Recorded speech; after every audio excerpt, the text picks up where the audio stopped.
Ice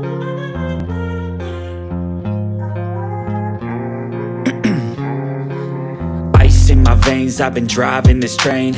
Years in this lane, there's no stopping this flame. Cause I came to the game and I changed it to play how I like, rearranged it to my own domain. Yeah, I got what it takes, made lots of mistakes, taking shots, skipping breaks, feeling lost, feeling great, popping off, singing straight, never stopped, never changed. All the squad here to play and I've got something to say, yeah.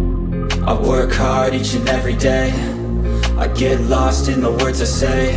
I don't push pause, no I push play. I won't stop till I make a change. I withdraw on the things I make. I turn flaws into flawless traits. I build tall, never capped in space. I won't stop till I hear him say, oh, oh, la, la, la, la, la, la.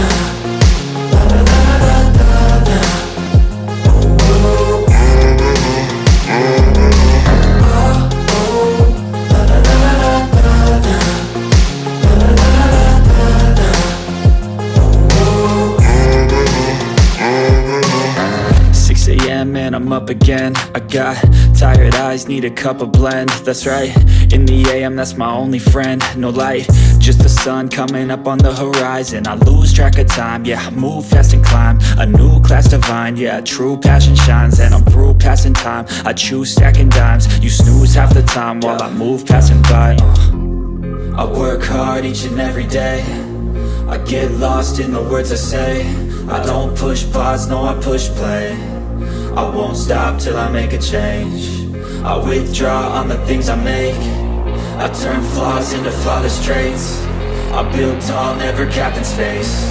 I won't stop till I hear him say, oh, oh, la, la, la, la, la, la, la, la, la, la, la, la.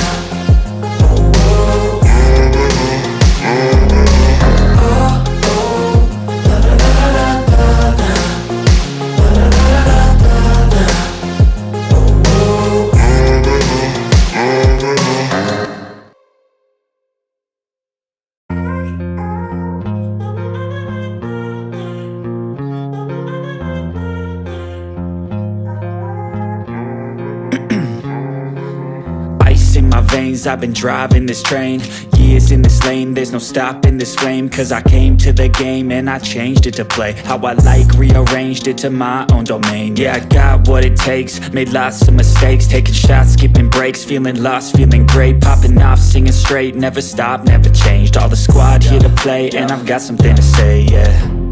I work hard each and every day, I get lost in the words I say. I don't push pause, no I push play. I won't stop till I make a change. I withdraw on the things I make.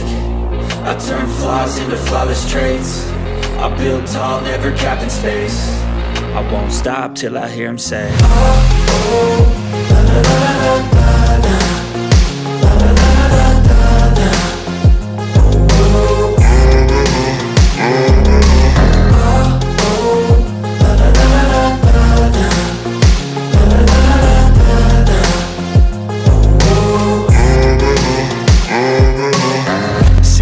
Man, I'm up again. I got tired eyes, need a cup of blend. That's right, in the AM, that's my only friend. No light, just the sun coming up on the horizon. I lose track of time, yeah, I move fast and climb a new class divine, yeah, true passion shines. And I'm through passing time, I choose stacking dimes. You snooze half the time while I move passing by. I work hard each and every day, I get lost in the words I say. I don't push pause, no I push play. I won't stop till I make a change. I withdraw on the things I make. I turn flaws into flawless traits. I build tall, never capped in space. I won't stop till I hear him say, oh, oh, la, la, la, la, la, la, la, la, la, la, la, la.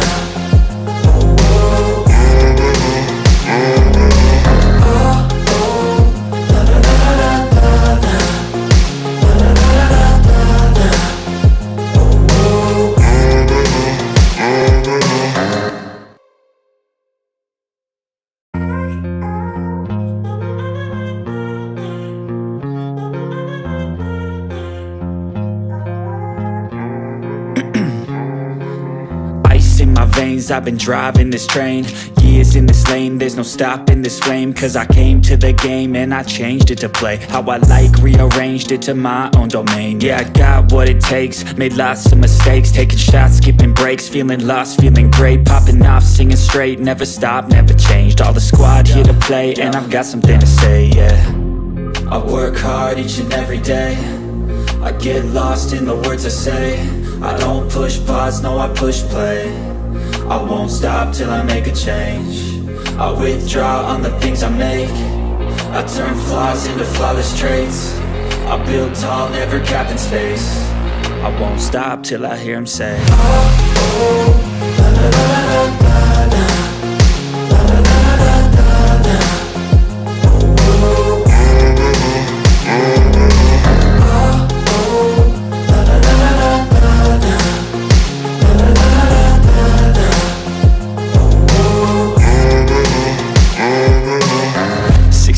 and I'm up again. I got tired eyes, need a cup of blend. That's right, in the AM, that's my only friend. No light, just the sun coming up on the horizon. I lose track of time, yeah, I move fast and climb a new class divine, yeah, true passion shines. And I'm through passing time, I choose stacking dimes. You snooze half the time while I move passing by. I work hard each and every day, I get lost in the words I say. I don't push pause, no, I push play. I won't stop till I make a change. I withdraw on the things I make. I turn flaws into flawless traits. I build tall, never capped in space. I won't stop till I hear him say, oh, oh, la la la la la la, la la la la la la.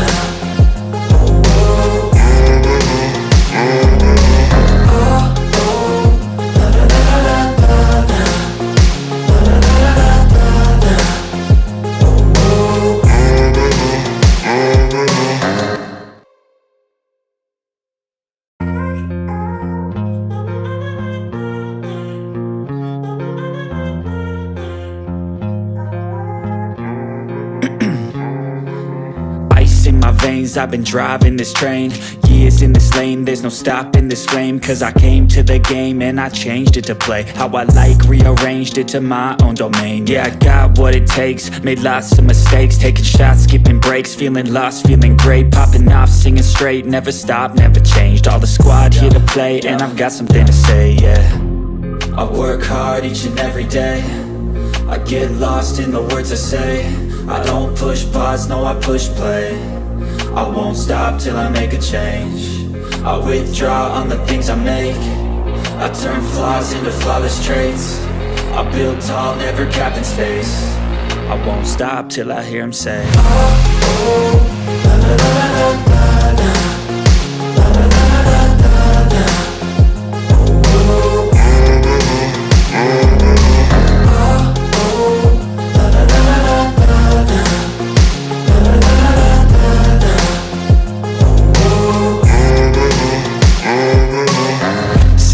and I'm up again. I got tired eyes, need a cup of blend. That's right, in the AM, that's my only friend. No light, just the sun coming up on the horizon. I lose track of time, yeah, I move fast and climb a new class divine, yeah, true passion shines. And I'm through passing time, I choose stacking dimes. You snooze half the time while I move passing by. I work hard each and every day, I get lost in the words I say. I don't push pause, no, I push play. I won't stop till I make a change. I withdraw on the things I make. I turn flaws into flawless traits. I build tall, never capped in space. I won't stop till I hear him say, oh, oh, la la la la la la, la la la la la la.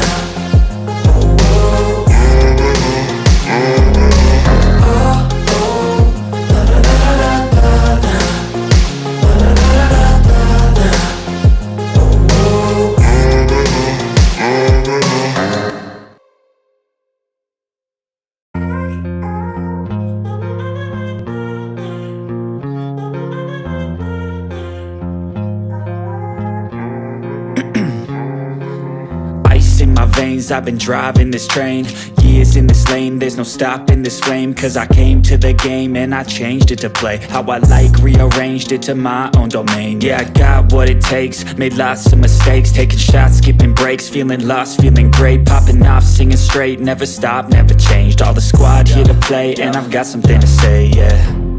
I work hard each and every day, I get lost in the words I say. I don't push pause, no, I push play.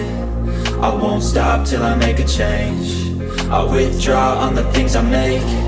I turn flaws into flawless traits. I build tall, never capped in space. I won't stop till I hear him say, oh, oh, la, la, la, la, la, la.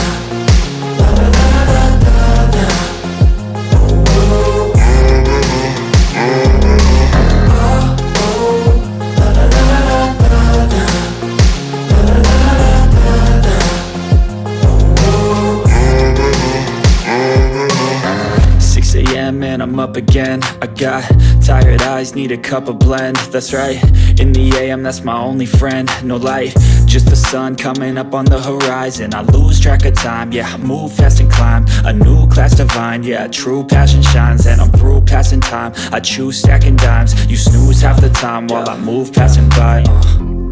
I work hard each and every day, I get lost in the words I say. I don't push pause, no, I push play. I won't stop till I make a change. I withdraw on the things I make. I turn flaws into flawless traits. I build tall, never capped in space. I won't stop till I hear him say, oh, oh, la, la, la, la, la, la, la, la, la, la, la, la.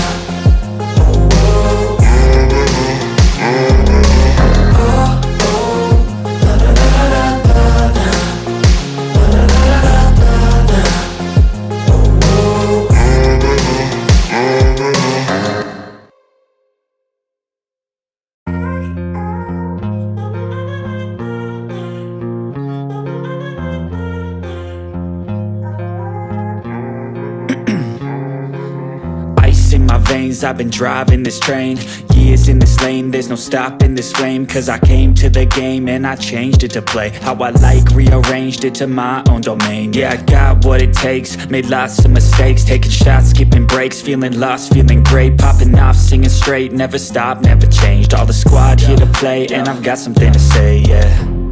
I work hard each and every day, I get lost in the words I say.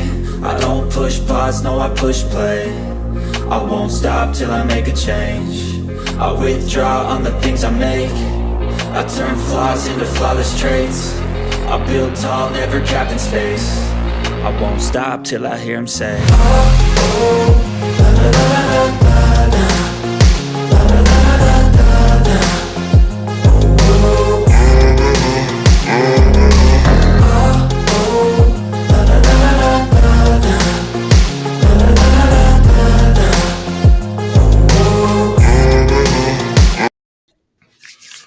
Yes, people, big up to all of you and welcome to another live Chelsea News show on Chelsea Perspective. And today we have a few items lined up. You could say not enough, but chances are we'll talk a lot about the label we have lined up. We'll talk about Enzo Maresca. We'll look at some of Enzo Maresca's comments from his presser. We'll talk about Raheem Sterling's situations, Raheem Sterling again, and we'll talk about Axel de Sissi. We'll also talk about look at some pictures anyway. It's fun to do that. Romelu Lukaku, and then my boy Joao Felix. But more importantly, I do hope you're doing well, and I appreciate you all finding the time to join the show. This particular morning for me, it's 11:28 a.m. We're gonna breeze through the items we have lined up, and as soon as we get through to them, we'll call it a day. No need to dwell on them. Yep. That way, people, if the shorter it is, the more people will be willing to start watching it after when the show ends. And at the moment, we have 32 people watching, 14 of those on YouTube, the rest on X. We appreciate you all. Thank you so much. And for those of you that are following the show on X, just know that we appreciate you. But we're going to ask you for one favor. one tiny video favor, which is to take a second and drop a like on the video for us, share the video on X, and also follow our X account. That way, whenever we go live, you'd be notified and you're not going to miss anything. And those of you who are also watching for one reason or the other, you're not able to participate in the show, just in the chat, just know that we appreciate you. And that's because you watching alone does go a long way. So thank you. But do us one favor, which is to take a second, drop a like on the video on the YouTube, and also do subscribe to the channel if you haven't. Without wasting much of your time, I'm going to go to the presentation window and we'll start addressing the items we have lined up. Of course, surprise, surprise, you guessed it. The first item would be to talk about Joao Felix's return to Chelsea Football Club. People were asking, where are we going to play him, especially rival fans? And the manager, we had the conversation here. He can play centrally, he can play on the right or left, but I'd rather him play central. And the manager said something to that effect too. So, yeah, but he is here. Without wasting much of your time, we'll start addressing the items we have lined up. And if we get done on time, we go straight into into you can say news hunting maybe. And I'll be specific on Vince's X what's it called again, X feed, to see if anything new has emerged by the time we get to the end of the show. And I have Vic, my bro, is in the house. Of Vic, big up to you, nice to see you. I do hope you're doing well. I appreciate you finding the time to join the show this particular morning. It's still 11:31 a.m. for me. So without wasting much of your time, let's get into it. Yep, and the first item here, which reads that Joao Felix will be announced. Yeah, it has already happened. As Chelsea player today, plans confirmed. Sorry, I did this last, I think earlier. And here, there you go. Official Joao Felix will wear. He's been announced already. Let's get that out of the way. Joao Felix will wear the number 14 shirt, while Pedro Neto will switch from number 19 to number 7. That's brutal. Raheem Sterling's number. History. I don't feel for Raheem Sterling. I don't feel for the club either. But we get to that particular topic in a bit. Listen, even he's blown, you can say, the chances, again, every bit of chance he has, the possibility of him staying out at remaining at Chelsea isn't there. But we'll get to talking about Raheem Sterling.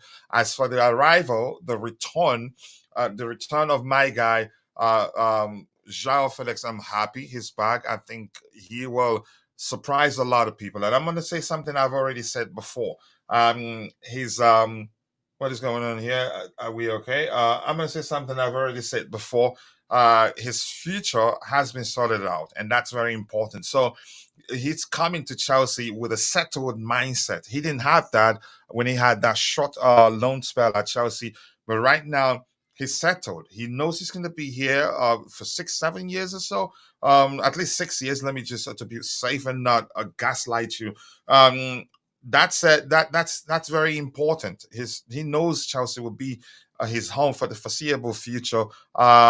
Nothing to worry about with regards whether he stays or leaves, or whether would be with working or keeping him on a permanent. He's a Chelsea player right now. That's important. I'm happy. I know he will surprise a lot of people. So we move on from the Joao Felix stocks. Let me see if Bobby has anything to say. We will soon get to that. We'll also get to the what's his name, Raheem Sterling saga situation, whatever you want to call it. I think he didn't handle it well, and I don't feel sorry for him one bit. And I think from what we're reading, he's doing exactly what we anticipated, what we, you could say, believed he was doing when we read that report. But I'm gonna bring Bobby in to hear his take on the arrival, what he has to say about the arrival or the return of Joao Felix. And we Yep. have Usumedna Umeneko. Nice to see you. I hope you're doing well. Yep, we'll get to Raheem Sterling right now. Bobby, big up and welcome to the panel. Let's hear you. Yeah. Joao Felix, yeah, he takes the number 7 shirt. And remember, we'll still get to the Raheem Sterling topic proper, but let's hear you. Okay, so I start with just Joao, right? Yeah, Joao yeah, yeah. Felix, yeah, I'm very happy with this signing. I think he's a good player. I think he will fit into the system. You're right, this time he's settled. He knows the Premier League now. He's had a 3 month rehearsal stint, not just in the Premier League but at Chelsea. He knows he's here to try to be part of bringing Chelsea back to being the best in the world. So he's under no illusions. He's certainly the skill set that the sporting directors are looking for, the sort of Swiss Army knife players that can play in Mm, various positions. I think he is much more worthy than having Raheem Sterling. He is on lower wages. He cut his wages to come to Chelsea. Chelsea got him at a reduced price from 80 million, which was offered last season, or rather proposed last season, to 38 million pounds. mhm, mhm. Um, he yeah, there are issues about his finishing, but he has matured a bit. Remember, this guy's 24 years old. I think it's 25 in November. He's still quite young. He has gone a little further in his development, been to other clubs, learnt different skills. I think he's an asset to us. I really do. Yeah, I know you say we're going to talk about Raheem, Yeah, we'll get to him in a bit. but just in passing, Yeah, choosing but go ahead between if you want him. to drop something quickly. Yeah. Yeah, just in passing, choosing Mhm. between him and Raheem out there on the left, I would go for him all day long. And with him and Pedro Neto exchanging that position, interchanging that position, it can only help us, certainly from an attacking point of view.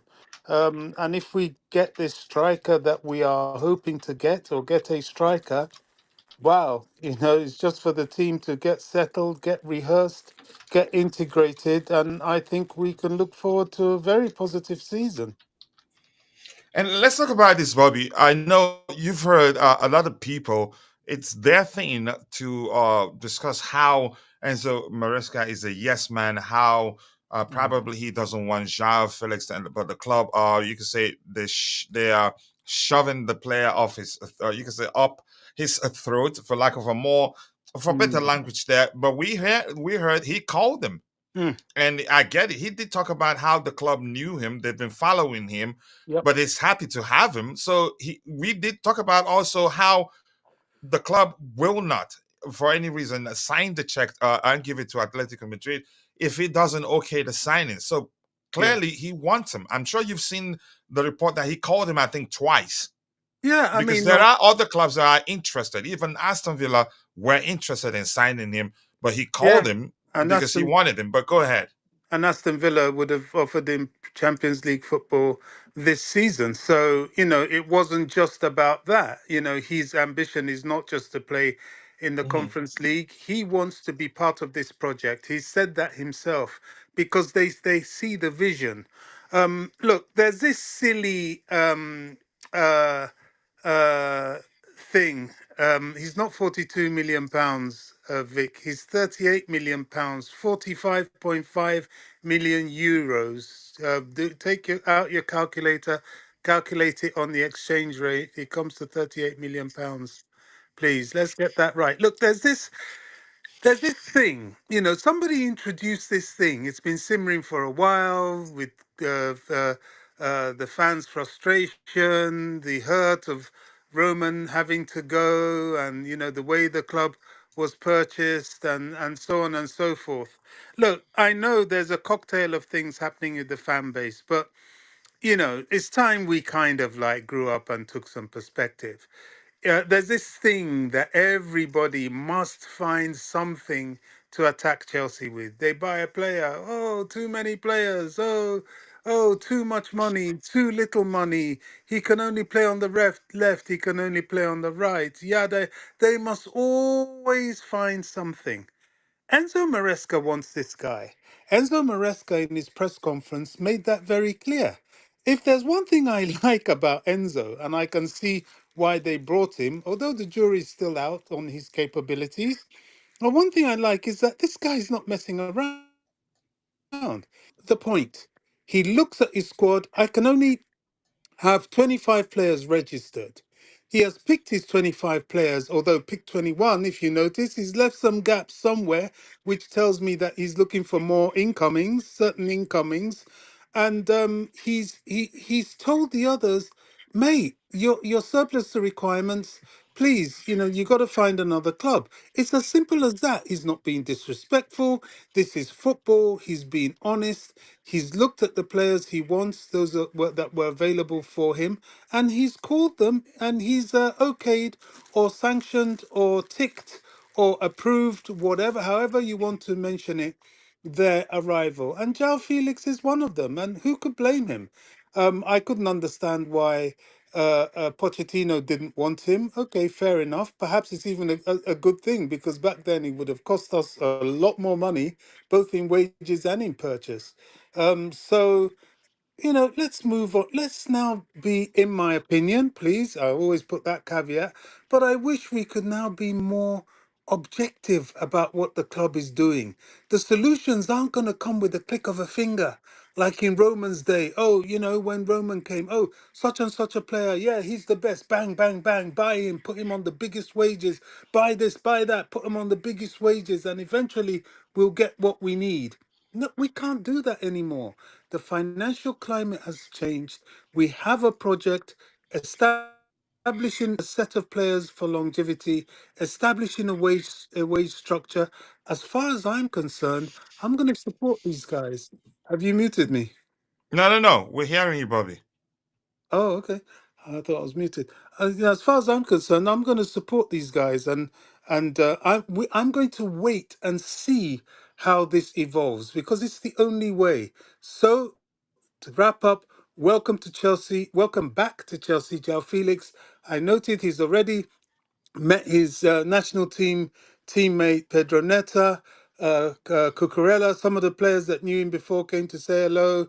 He said, had you could see they were filming him greeting Nkunku. I don't know where he knew him before, but he obviously knows him as a top player. The guy's already comfortable. He can only be a good thing for us, in my opinion. Yeah, I do agree with everything you said. First of all, accepting a salary, you can say a pay cut, that's not easy. Because I'm quite Yeah. sure there are other options for him. Aston Villa were Well, interested. That's all I can exactly. say for now. I'm not aware of other clubs that were interested. Even he could have taken a pay cut to go back to Barca, if we're being honest, because they wanted to keep him too. But Hmm. my point is he really wanted to be part of the project, and I'm happy the manager wants him. And irrespective of what anybody says, especially Vic, I'm quite sure Chelsea wouldn't have signed the check. It's just a term. That's not how it works. Um, just a reference of, well, you could say the fact that we signed them. Um, Chelsea wouldn't have signed the check and handed it over to Atletico Madrid if the manager didn't say, yes, I like him, I want to work with him. Uh, Yeah, I mean, Irrespective of what you think, Vic.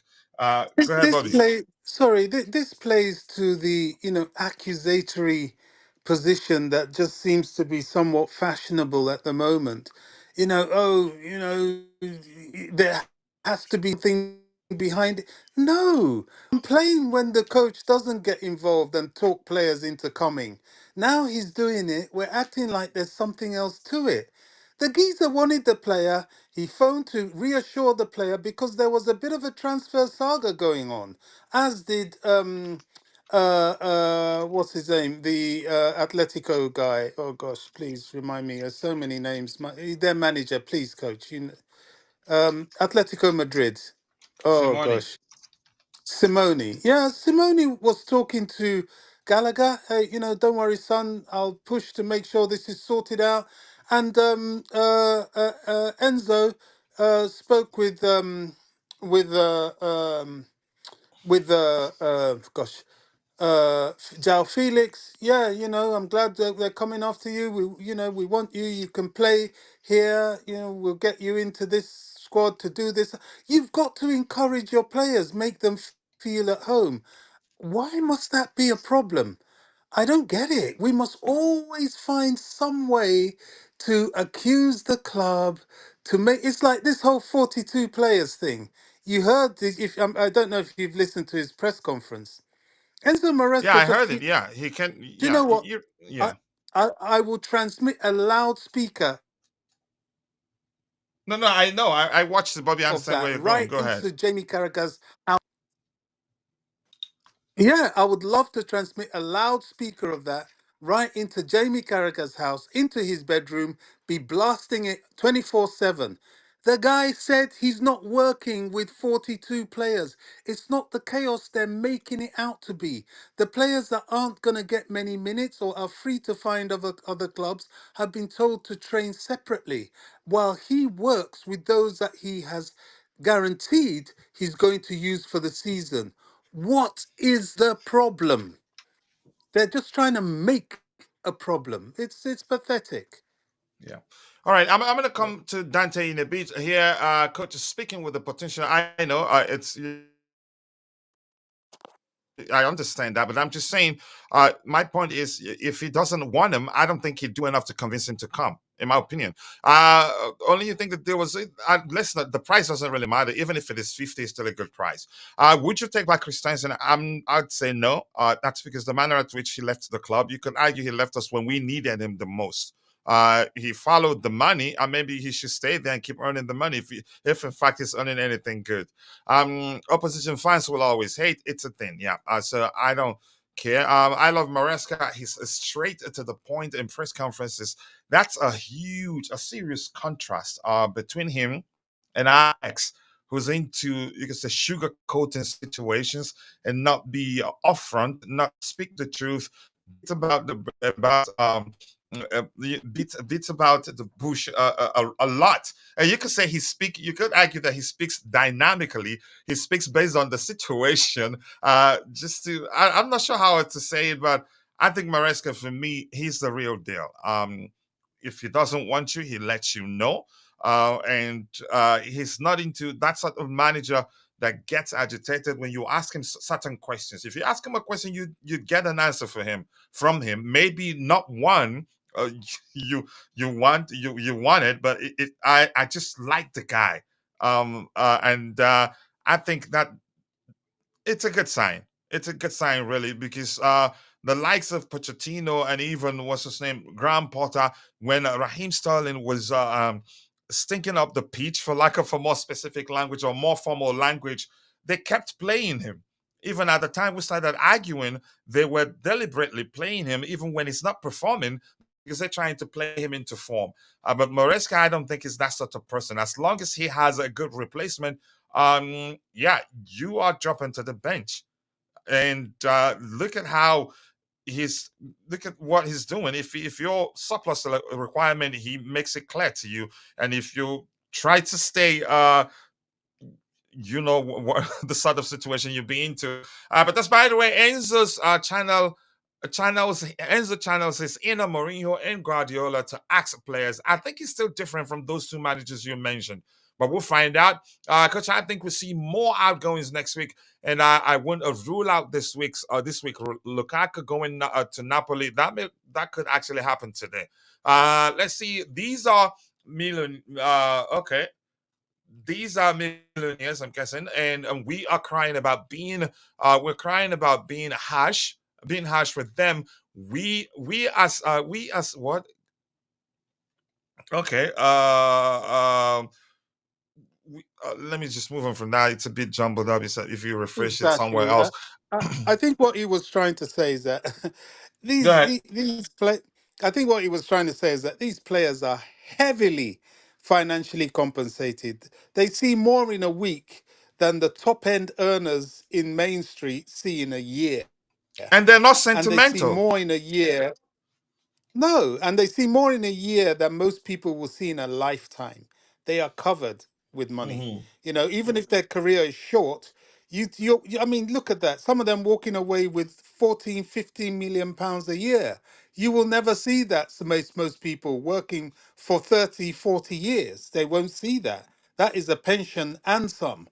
So let's not get to simply because they've been told to find another club. That's football. Top end football has always been It's like this. nothing new. No, It's not at nothing all. new. We did it to Maluda. Maluda was actually sent. He was forced to start training Banished. with the youth team, and he was in the public Yeah. saying nobody's is going to take me away from my team. Yada yada yada. Horse dunk. We did Yeah. a couple of other players actually. Nothing new there. Yeah. Who did that? I think Conte did something similar to to Mikel, You could. the I don't the remember great Obi what Mikel. transpired at the time, but I think he did something similar. He banished him. Let's Yeah, use, maybe that's the more correct language to use.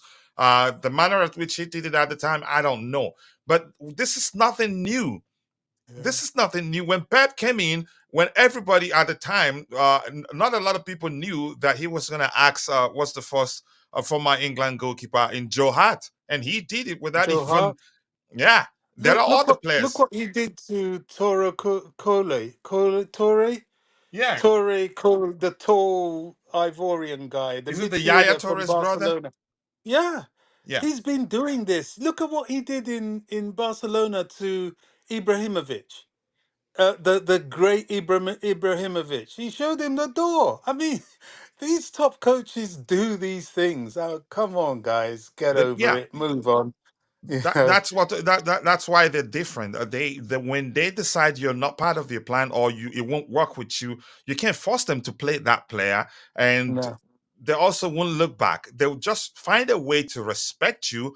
But if you start behaving like Raheem Sterling, and you can say decide, well, it would be better off washing our dirty laundries in the laundry in the public, Then you get what they you will want. then Yeah.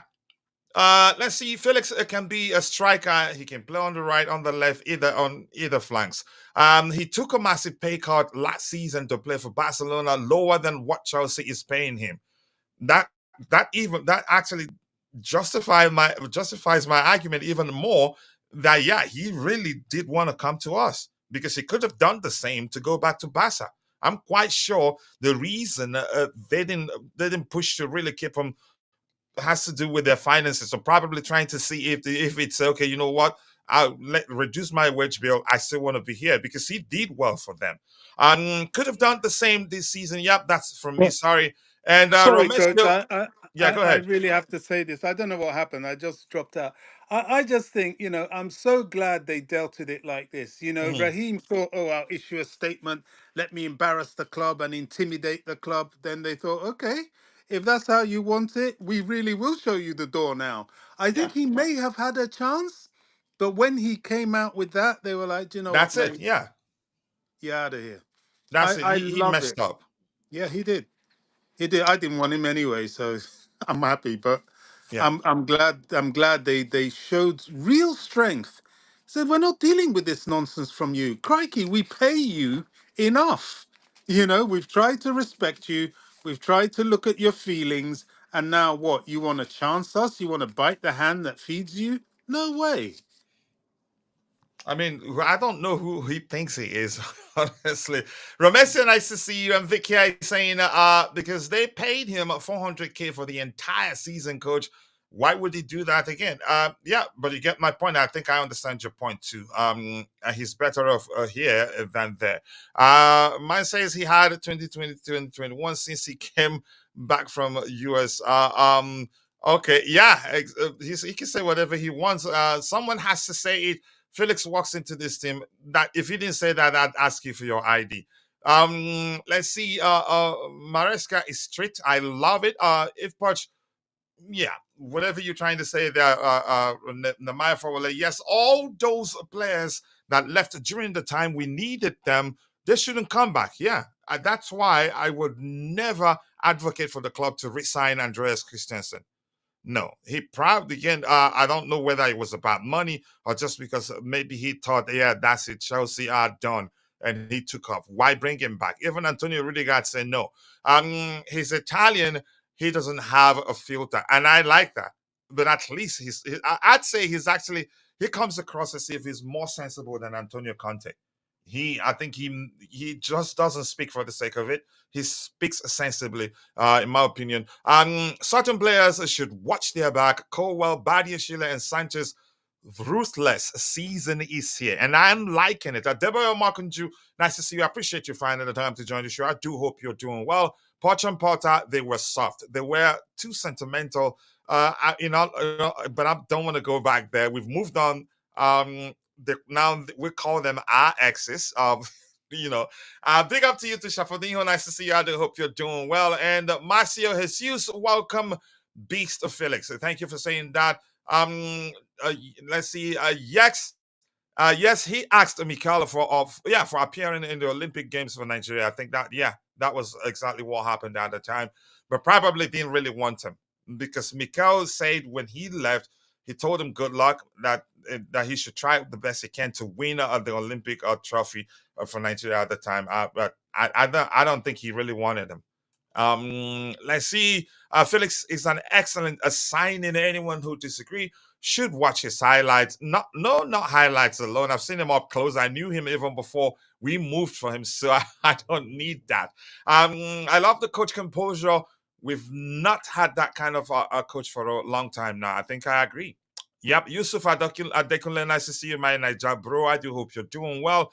And Ochiwa Osim will be the icing on the cake.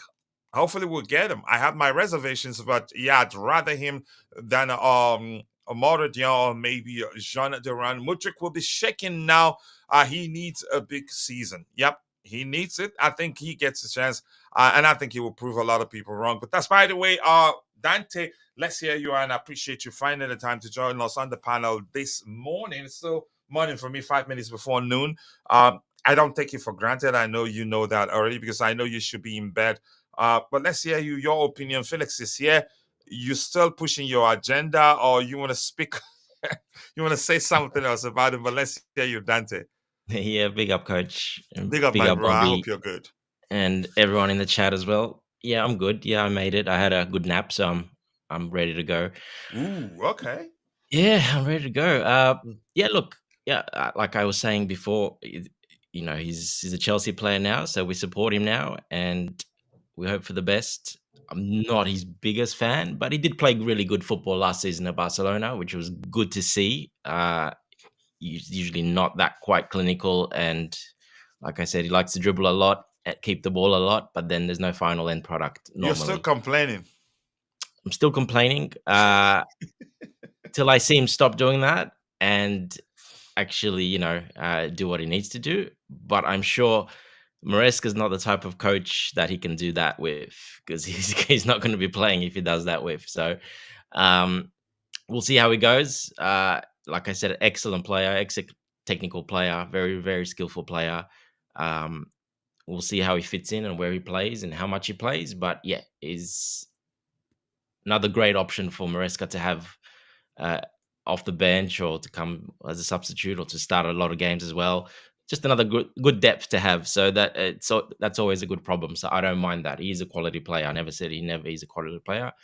I do like how he plays. I only have my worries about him that, like I said, his final decision making and he can hold up the ball a bit too much. But hopefully he's matured a bit. He was how a bit old younger. Is he? 31, 32? 38, I think. No, my point is those are fixable. He's still very young, 24, because it's easy not to again, if you don't take a step back, I don't think you'd realize he's still 24. But we did talk about this yesterday. He emerged onto the scenes very early in his footballing career, which has led to a lot of people forgetting that he's still very young and still has a lot to learn. But at the same time, he's experienced.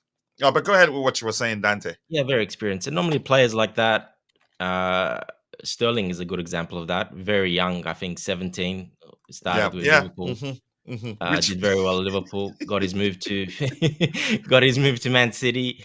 Was coached properly in the right system there. Did well, but then they kind of start burning out as they get. They don't really have such long careers normally. There is exceptions, of course, but yeah. Look, I do like the fact that he did go to Barcelona last year and he did a lot better. He took a massive pay cut. He hardly got paid. So he didn't go there for the money. He wanted to go there to get his career back on track and to prove himself. And he did pretty well. Still some question marks, but he did still pretty well from what he normally used to do. He did pretty well last season on loan at Barcelona. So that showed that he's a bit humble and it's not really about the money. He wants to get his football right. And as you said, that helps coaching, and that's very coachable that way. And yeah, he's matured a bit. It's fixable, and I know you know that. We're just having a conversation, but go ahead. Yeah. So he's matured now. He's a little bit maturer, and yeah, it does take time, especially for these young kids that are superstars at 16, 17, 18. I mean, he got a big money move at what? He was 19 or 20. That's a huge amount of pressure on the kid. So yeah, look, he's got it all. He just needs to get it right on the pitch, and needs to the right coaching and the right environment around him. And one thing that's another positive is he loves Chelsea. He loves London. He loves the training ground. He loves the Chelsea's already been, and he actually loves the club, and he loves how it's run and the players we have. And he's got the same profile players as him, plenty of them, and all the youth, all the same ages pretty much. So that will help a lot. They'll all be playing PlayStation every night together, so that will help a lot. Um, yeah, so like I said, we'll see what happens on the field. Hopefully Maresca gets the better. But yeah, Maresca definitely had to talk to him. He did talk to him, like he said in his press conference twice. Maresca had to tick off on him. If Maresca said no, we've seen that already with Sterling, Chilwell, Gallagher, a lot of players. If he doesn't like a player, he'll say it and he'll make it known. So he had to tick it off and approve Felix. So he obviously did that. So he's got him in his plans, and he thinks he can fit him in, no problem. So that's another big positive, of course. And it looks like the club, the Chelsea, the club's hierarchy they're willing to listen to him, to do whatever he feels he needs to do to succeed. They're backing him. They're definitely backing him. I think they've seen the couple of coaches. They saw the big difference. He is being one of those people are saying brutal, ruthless, whatever. No, it's just being very honest, and everybody knowing what's happening, not having to read it between the messages, No between the lines, not sugarcoating. having, yeah, and that's really important. Yeah, there's going to be players that don't like that, and there's going to be players that love that. One thing I do know, the Italian managers, and I've worked most of my life. I had Italian managers only. And in coaching, I had Italian managers. So I know how they are exactly. Yeah, once you're in that circle, his circle, he'll treat everyone like family. So he's very big on that, and the Italians are very big on that. They love, once you're in that circle, your family. Yeah, the ones on the outside that they don't know, they just like he said to Sterling and Chilwell. If they're not good enough for what they want, and that they don't make a fuss. To just say, look, sorry, it's not going to work. Thank you. See you later. Simple. But everyone else, they treat amazingly, and they treat them like family, the ones that he's going to actually work with. So I have no problems with that. And you need that at the top level. And it's like I keep saying, it's a business, and it works both ways. Players, coaches, owners at the top. It's such a business. It's more of a business these days than it ever was by far back in the day. So it is harsh and it And is I have brutal. to say, I appreciate the you said the rate at which we are reducing the squad size. Yeah. I was never concerned, but I appreciate them for they're doing a very good job. I think we will have how many players leave today? Possibly, uh, let's say three at least, because Lukaku's could he could leave, we could hear here we go today for in this case. But despite the way Adebayo Makunju is saying here, Mudrik and Nani are equally on the hot seat this season, factoring the arrival of our star boy next season. Yeah, a lot will change next season too, because we get to have Kendrick Pies, and also what's his name, Messinho. What's his real name? Or actually, I can't quite remember.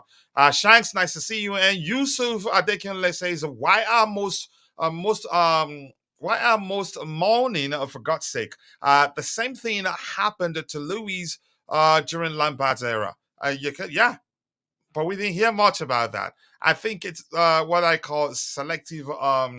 What's the other language I'm looking for? I can't quite think. I can't think properly right now. But once that comes to mind, I'll say it. But Selective you understand what memory. I mean. Selective Selective what? memory. Selective memory. Yeah, that goes. Selective memory goes. But what I'm looking And the for, player, the former player you selective were talking. outrage Yeah. outrage was the word I'm looking for. How they react to certain players being banished or being told that they are surplus to requirement. They don't do The that for player every player. the player you were referencing, although I couldn't quite unmute in time, was Mm. William Esteval. Yeah, Another Esteve. one. Yeah, thank you so much. Yeah, that was the name I was looking for. Yeah, he comes in next season, so there'll still be lots of surprise. There'll still be at least two surprises. Let me stick with those two names, Kendrick Pies and Esteve William, because two players would have to make a chance for them.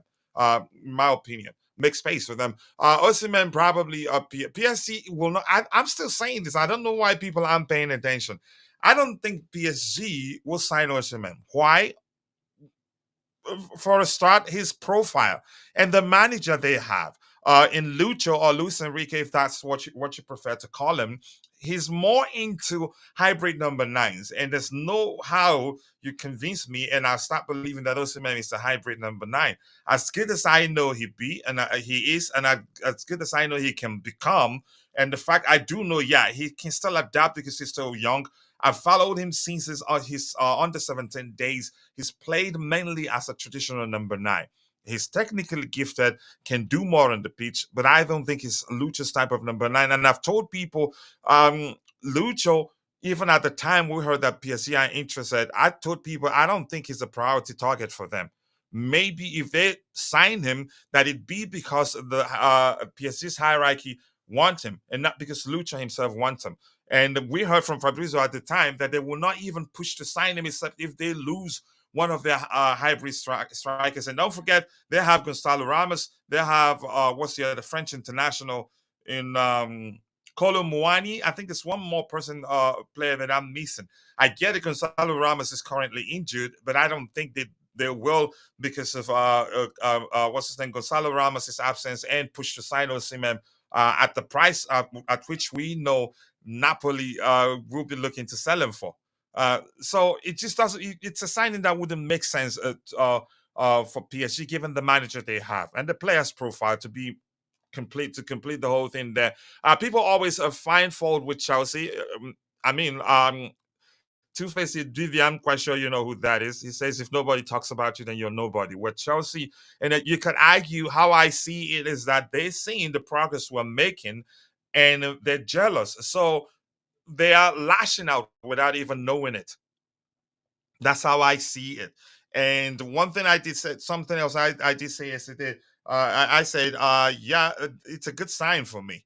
Usually when rival fans and pundits behave like this to us, we usually surprise the world. And I'm hopeful that will be the case this season. Sterling held up play more than anyone. Always tried to do one or more dribble. Killed many counters. Yeah, he hardly ever gets a 50% dribble success rate. It's always below 50, 40 plus. Hardly ever gets to 46, 47 actually, unfortunately. And we have Usidame Moneko saying, I am loving the way the Osimhen rumor is kind of going. You could say it's chess. It's transfer chess between Napoli and Chelsea. And that's a question I want to ask the panelists, but let's get to that particular topic before I do that. Lukaku going to Napoli, yeah, we'll get to that in a bit. Sancho to Chelsea, I don't see that happening. Chile to Man United and Sancho to Chelsea. This will be done out of nowhere. I said it first. It's a possibility, but I don't know. I don't think we need another winger, in my opinion. Nightclub fracas out. Out. Yep. Fight for penalty out. Our collective sanity was stressed last season for a multitude of reasons, and some of the reasons being the two that you've mentioned out there. Yep, that's concerning. Okay. Lion King Football and Entertainment. Sterling needs to leave England fast. He said he doesn't want to go to Saudi Arabia, but we get to that in a bit. Dante, anything else you want to say here? Just 1 second. Big up to you too, Mabas. Nice to see you. I agree with Dante. It's a bit harsh, especially when the hierarchy asked the coach to do it instead of them having a conversation with Sterling. But at the end of the day, it's business. Look at you being playing it smart there. Why is he Let's agreeing with say me? this: I'm the gonna take a hierarchy. screenshot of this one. Todd Boehly isn't the manager. Igbali isn't the manager. The directors are both and the ones managing. You said the players. The manager is Enzo Maresca. He is the one that decides what player he wants and what player and players he doesn't want. So I get look at you there. Just go with Vic. But that's by the way. I think we'll have to move on to the next item we have lined up. I haven't said hello to Sanjovi here, who said, "I don't worry about most Chelsea fans' reaction to events. I recall some of outside the club saying Roman had to go for sacking Lampard. They sang Lampard's name at the games when Tuchel arrived. Wow." Yeah, nothing new there. Too Baba. Yep, I like him so much. But that's by the way. I'm gonna move on. Let's move on to the next item we have lined up. Osimhen is the final piece of the jigsaw, you could say. I think it's believable. We have finally got a ruthless manager. I can't pronounce that word. That doesn't take BS since Conte, Tuchel, Mourinho, and that. And nice to see you, GFC Gavin. I do hope you're doing well, and I appreciate you finding the time Big to up, join us. Gavin. So, Gavin, so we move on from Joao Felix, and this year, the elephant in the room, Romelu Lukaku. This particular report by Vince quoting Fabrizio Romano, Romelu Lukaku deal expected to happen as Napoli are advancing in talks with Chelsea Football Club. The second paragraph reads, Napoli director will meet with Chelsea in London in the next 24 hours to proceed and try to find a final solution. Here's where I'm concerned, Bobby. Let me start with you. If they succeed in signing Romelu Lukaku, don't you think that you could say, that have the upper hand in with regards to our negotiation for the signature of what's his name, Victor Osimhen? What do you think? Except if we have Um, a plan in place that guarantees that even if they sign Lukaku, we'd still be able to sign what's his name, Victor Osimhen on our own terms. Let's hear you, Bobby. by the way, big up CFC Govan, one of the top Chelsea streamers out there. I really like that guy. Mm-hmm. Um, yeah, I mean, selling well, yes and no. There are two ways of looking at this. If we sell Lukaku before obtaining Osimhen, and I believe the club has said that the Lukaku and Osimhen deals are separate. I'll take that as a bit of brinkmanship, but it is what it is. What that does really is put Napoli under financial pressure they don't want.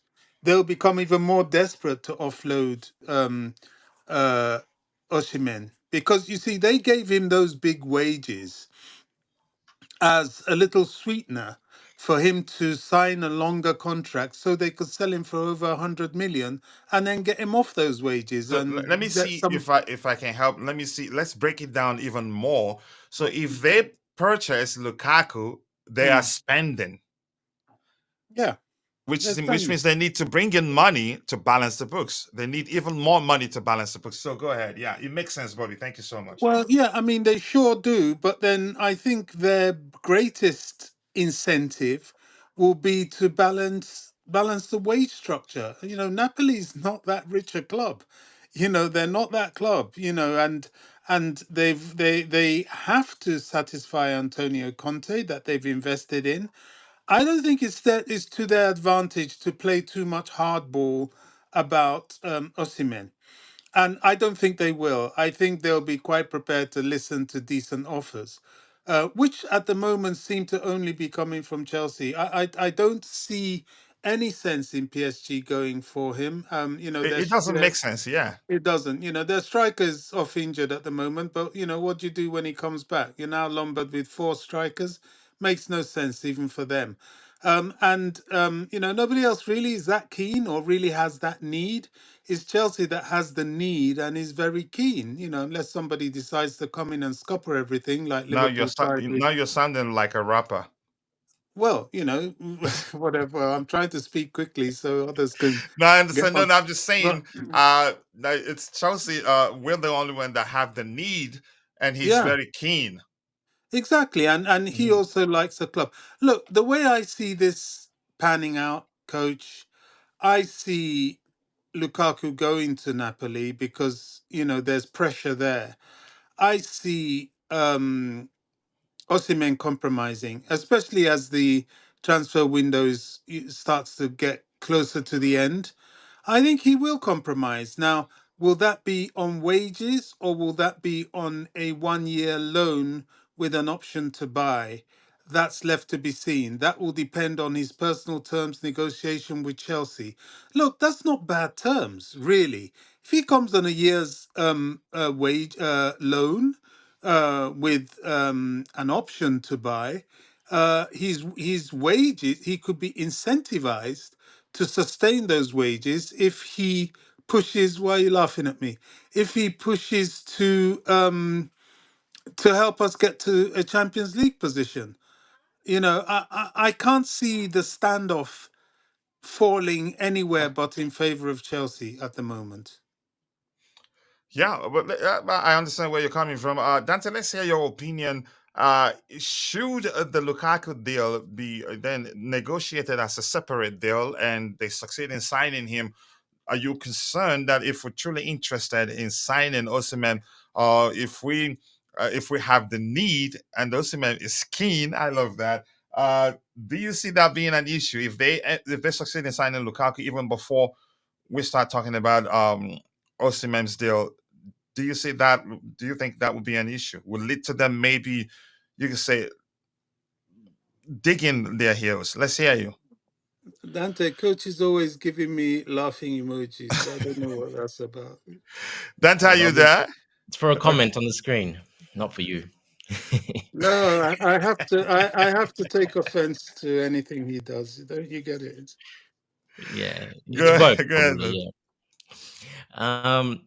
Well, it's pretty much like Bobby said.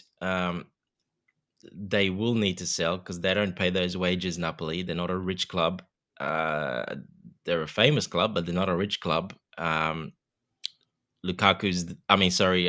the biggest earner by far, and they've only got 3 players that are over 100,000 a week, and the other ones are 100,000 and 114,000, and then it's Osimhen at 250 or how He's the much it top. is He's the top earner, right? by 150,000 Ooh, to the that's a nearest lot. player. Yeah, that's The a rest of lot. the players are all under 100,000, all of them. There's only 3 players over 100,000, like I said, and that's the yeah. So even their other big star, Kiva, just call him Kiva short. He's only The like on Napoli 30. guy. He's only on 30,000, I think, 23,000 a week. Yeah. Yeah, So and they won't give Lukaku peanuts. Even if he does take a reduction, they're going to pay that geezer. no, Yeah, he has to get a reduction, just like he did but when he it's went not going to to be a lot. just like he went to Inter and that he was only earning like 140, 130, 115. So yeah, he will take a big pay cut because he has to. There's no other choice. They're not going to sign. But look, yeah, so they do. The point is they have to get rid of that big contract that's 150 grand more than anyone else on there.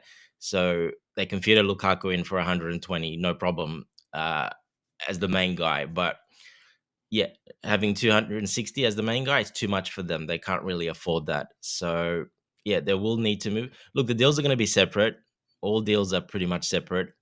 That's because of how how it goes on the books. They have to be separate.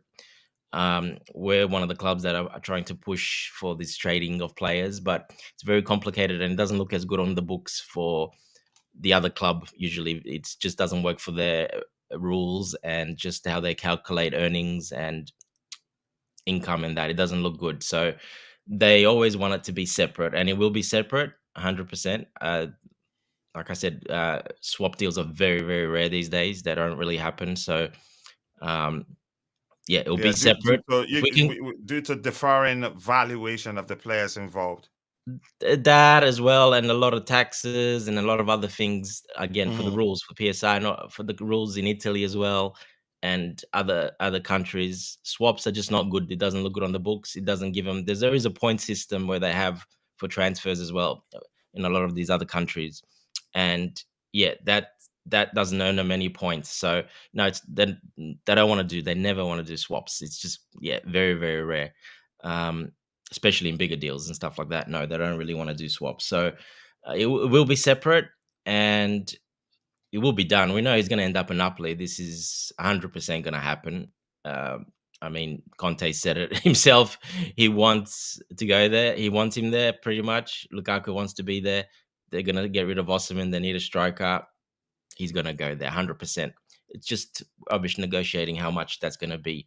But I think this will get done first. I think this will get done pretty soon. This will be the next probably deal. Well, the chances are with And here we go today, given what's yeah, being so I think said. this will Yeah. get done first, and then like I said, Osimhen completely different, Or maybe and not in the next 24 it'll hours. kind of Sorry, help go us a ahead. little bit because then Mhm. 100% there's more pressure to move him on quicker than once they have him on the books as well. So because that's adding a lot more money on the books as well. So yeah, 100% that this will get done first.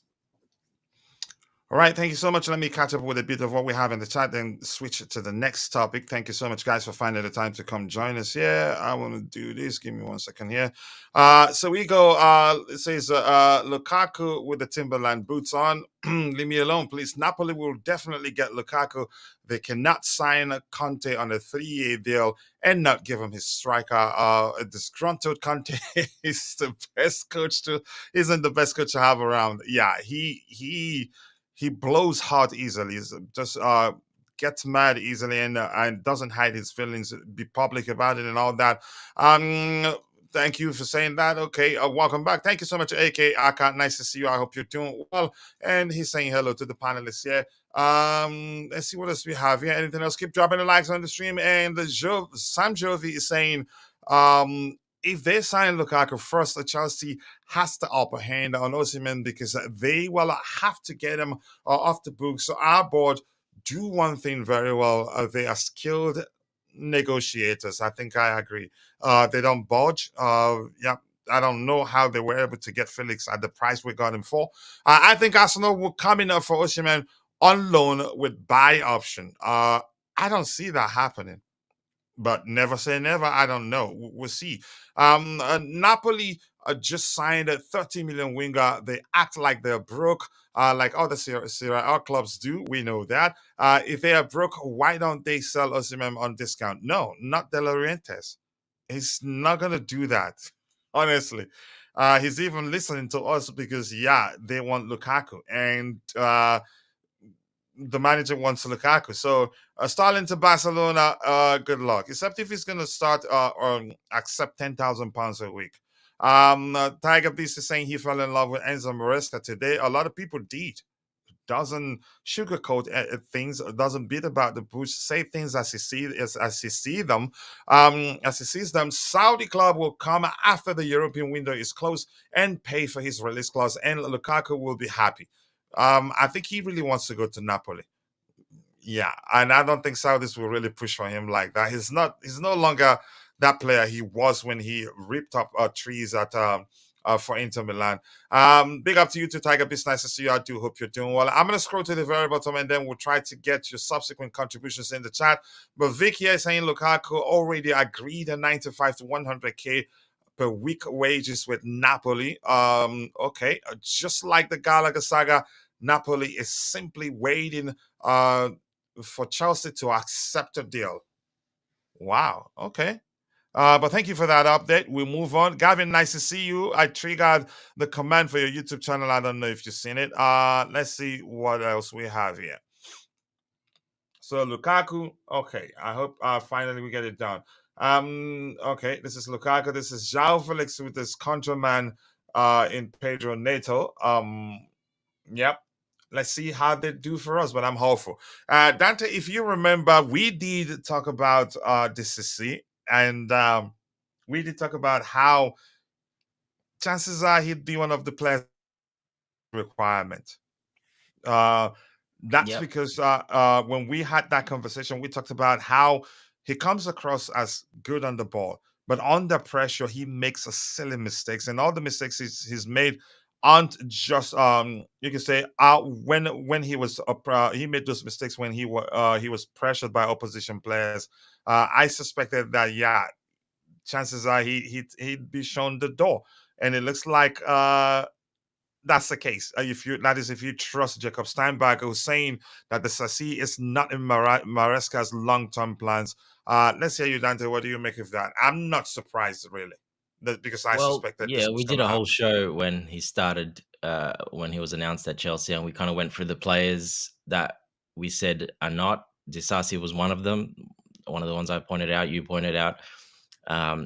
Not everyone said that, but me and you, I remember, said that. So I remember Tobago was no, Disasi stays.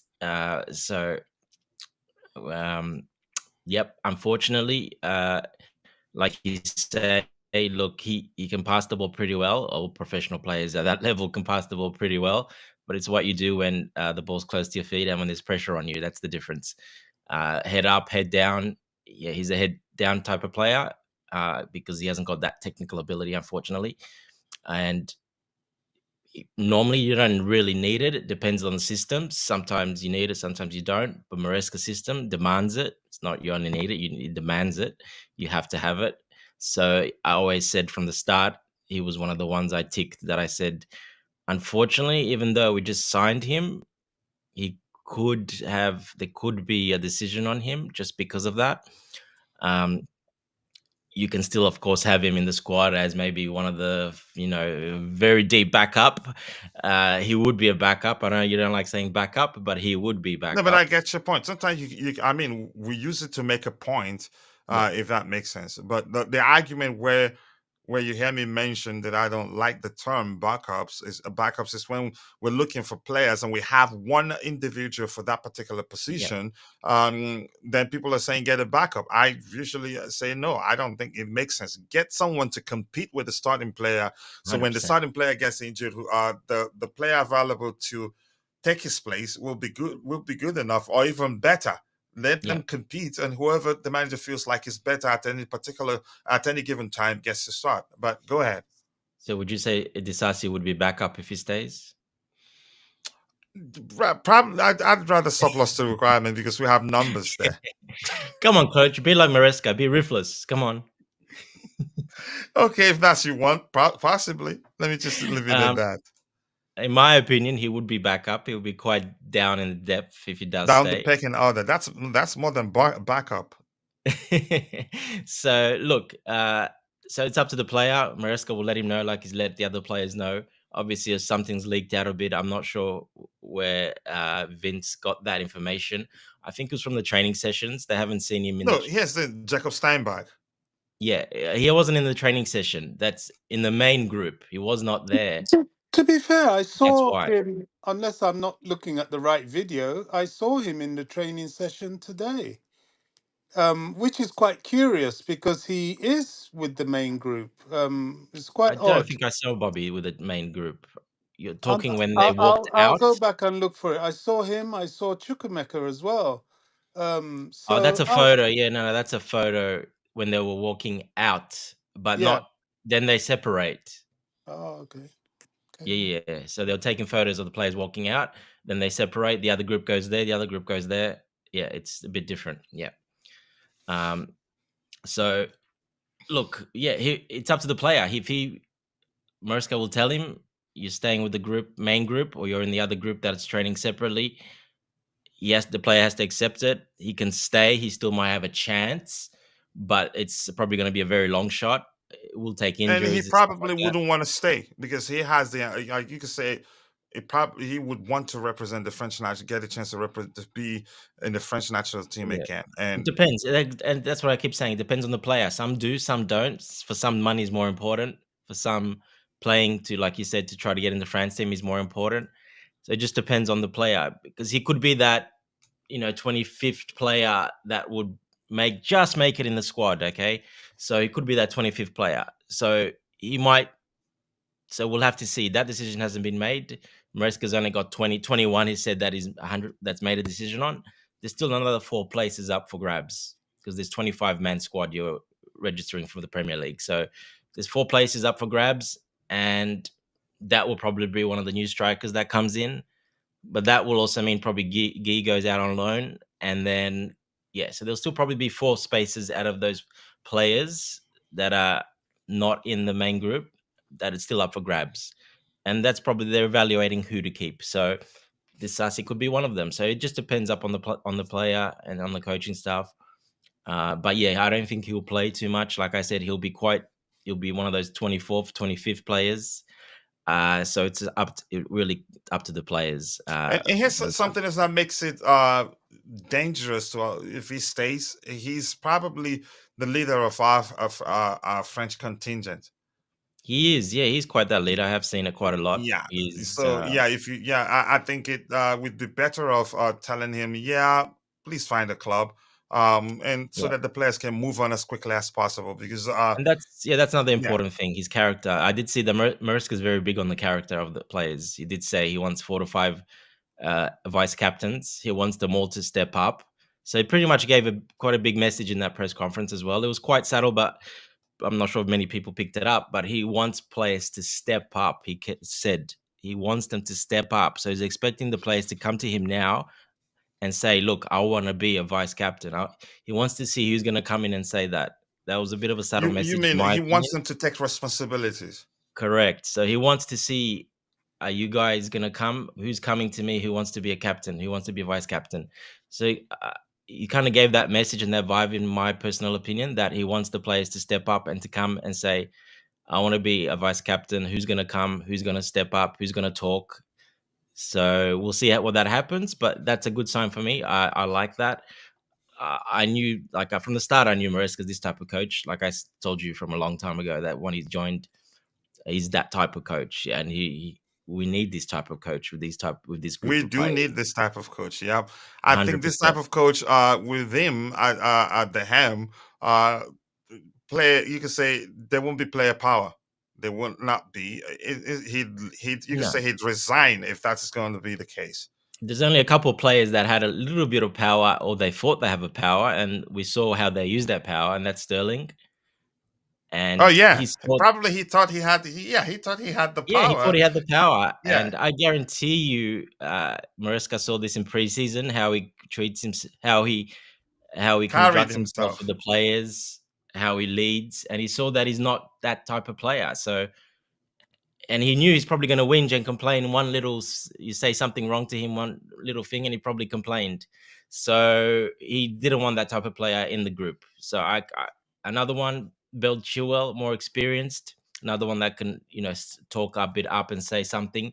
But he's been pretty classless, pretty classy so far. He hasn't said And anything. He's his still case, there. it's just down to him not you could say not fitting into the manager's preferred approach. And he manager Approach. It made can it be, like I clear. said, many Yeah. things. It's also Mhm. the demeanor, how it is a very young squad. So they kind of, he wants them to fit together, to be together. So I know people say you want leaders, but when the whole squad is that age, it's pretty hard to be one of those old players. It's better to have them all at the same age, because then the Mm, leaders can start coming up. But that's deep. having, yeah, so I think that they're looking at that as well, and I think that's why, yeah, quite a lot of that's why Sterling, Chilwell, now they're moving them on as well. I So think that let played me into be it. sure I That's just my understand you. personal You're opinion. saying with you can say given the average age of the crop of players we have, togetherness or unity, whatever language you want to use, Correct. is the most important. Then the leaders over time within those crop of players, when the Correct. crop of players will emerge Yes, naturally. that's what they want, in my opinion. That's how they want it. Yeah. It does make sense. It does make. I didn't know you were this smart. Ah, Yeah. sorry. Now you know. Do I need to take a lie detector test or not? No, but that's deep, really. I pay attention to this sort of an analysis or analogy or analysis. Yeah, it makes sense. Togetherness comes first because they are all very young, and then with time, those that can lead, capable of leading the group, they will emerge naturally. You're not going to force it, and they will respect that person because you didn't force that person on them. Uh, I think it makes sense. That's not backing up Dante. That's the end of the queue. That's Vic talking about talking about Pretty this much. is a situation. Like Maresca said, I don't if I don't rate you, then you're gone and you're not in my future long-term plans. It's simple as that. That you're misquoting him. Just you're paraphrasing right there. Maresca is ruthless. I like it. I'd argue you deliberately use that word because I've said I find it difficult to pronounce it. But just go away and leave me alone, please. Namaya Fowle is saying never Chalobah is saying if he stays, maybe his pastor told him he still get a chance to play. I don't know. Why take his short number? Because if you're talking about why take whose shirt number, Chalobah or who? if you're talking about Sterling, I think he pushed the club, and they got mad at him and said, "Okay, you want to do that? We want to show you. As long as we're paying you, there's nothing you can do about it." But that's, by the way, check Austin's coach. Just shoot me, shoot inbox me. Coach and panel views and Christensen links. Really taking back serial winners. Fits the system and is also experienced. I'd say this again: Chelsea fans, they don't forgive easily, and they were name calling him when he left us, given the manner at which he left us. You can argue it'd be sensible to argue that he left us when we needed him the most. And if you bring him back, it will take a lot for the fans to welcome him back. It will take some exceptional performance from him, and I don't see that happen. If it happens, I'd be surprised. Yeah, I wouldn't. I don't want that to happen. I don't know anybody else want to talk about the possibility of Andreas Christensen coming back to Chelsea.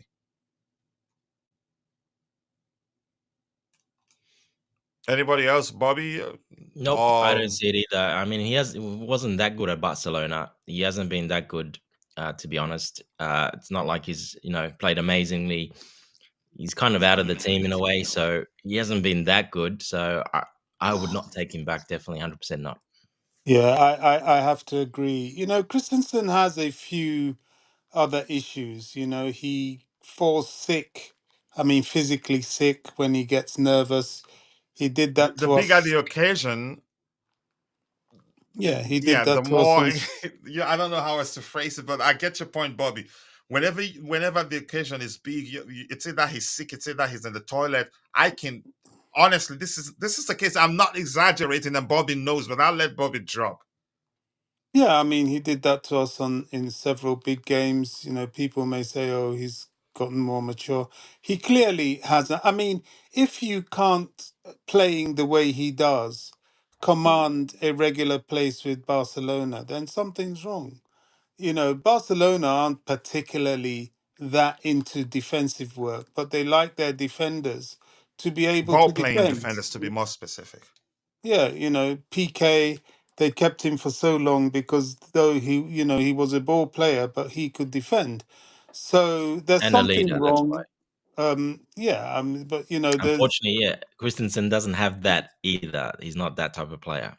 his temperament is off. Would I have him back? Correct. Yeah. No. I revert back to what coach said earlier in the program. I wouldn't. There's a time a player has gone. It's like move on. I wouldn't have him back. I wouldn't have Rudiger back as much as I loved Rudiger. When you go off and you're you've been with other clubs, you've enjoyed so much with other clubs, there's no way you come back with that same level of sentiment. It's done. It's like when you have a girlfriend and you break up and she goes off with all sorts of other guys, and then suddenly you bump into each other, she's alone and she wants to come back. Big mistake. You don't ever do that No, you because don't do that. Yeah. exactly, because Yeah. she's done. The best times are over, and you're just bringing back somebody out of whatever. So, it's a weird example, but it's the That's same brutal, sort of Bobby. level. Well, it's true. So I wouldn't have Rudiger back, and believe me, on this very platform, I was one of those that screamed, shouted, and ranted and puffed about Rudiger until sadly he Give him left. the So money, keep him, don't let him go. exactly. So, it's over. Same with Christensen, it's over. And do you know what? There's a way it will go with Gallagher. As much as I've fought his corner, I've stood up for him after a couple of seasons in Atletico. I wouldn't want to see him back either. Sometimes it's just not the fit. I can't remember which Chelsea player. Oh, okay, maybe was it Drogba went away, but Drogba was a different thing. His He case is went, different. Yeah. yeah, he went to like the MLS, and then he came back, and he was mainly a bit part player. And Drogba as a leader, his motivation was what took us to a Premier League title from the bench, really. And I think he Mourinho wanted him at the time because we had a very young squad.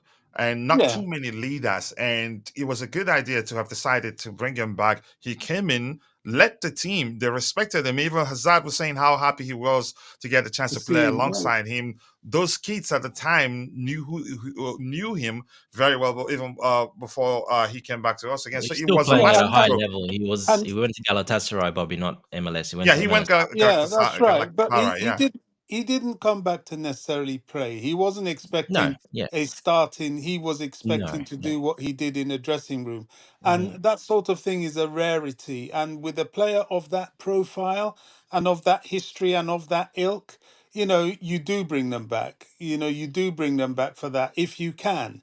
But anything else, no. So coming back to Christensen. No, we brought him up. He didn't really. Yeah, he was part of the Champions League winning team. He came on for Thiago Silva, and he did a very good job. But you know what? The ship has sailed. Time to move on for me. No, thanks very much, but no thanks. Yeah, and I'm the sort of person that once something is in the past, I move on from it.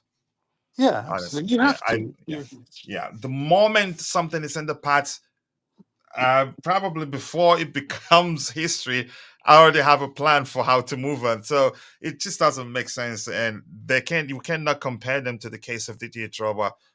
Yeah, he was brought back to do a job at the time, and he did it excellently. I'm not sure who you're referring here, Ramesh, but please kindly educate me so I understand your point there. Is here Maresca can win us the UEFA FA Cup and Carabao Cup, and hopefully get us the top four. I think we'll finish in the top four. Chances are we do even better. I think we're doing the right things. Hopefully, we get in a striker. I wouldn't mind Osimhen at this point. And I'm going to say what Bobby said before. I was on the fence, but now I'm inside the compound of bringing of the, of, of the Bringo Cement camp, because we've seen enough. He will make a difference, even if he doesn't start every game. If in some games the manager feels like we need a more fluid attack and he shouldn't be part of it, I can understand. Let's see what we have here. Brilliant point, And more Dante. to the point, so would he. Yeah, exactly. Exactly. Stalin tried to intellectually challenge Maresca and failed badly. We'll get to the Stalin talk in a bit, but keep dropping the likes on the stream. People, the likes do go a long way. I'll get a few comments and I'll scroll to the very bottom. Okay. Yep. He abandoned us. Yeah, I agree. And it says he was one of my favorite defenders for Chelsea. I liked Christensen, and at the time I was preaching how he was the most equipped. The to take on the Thiago Silva mantle. His calmness on the ball. He has good passing range. Can play as a DM, ball playing DM to be more specific. Not much of a destroyer, but he reads the game very well too. What are the odds of Renato Viega playing centre back this season?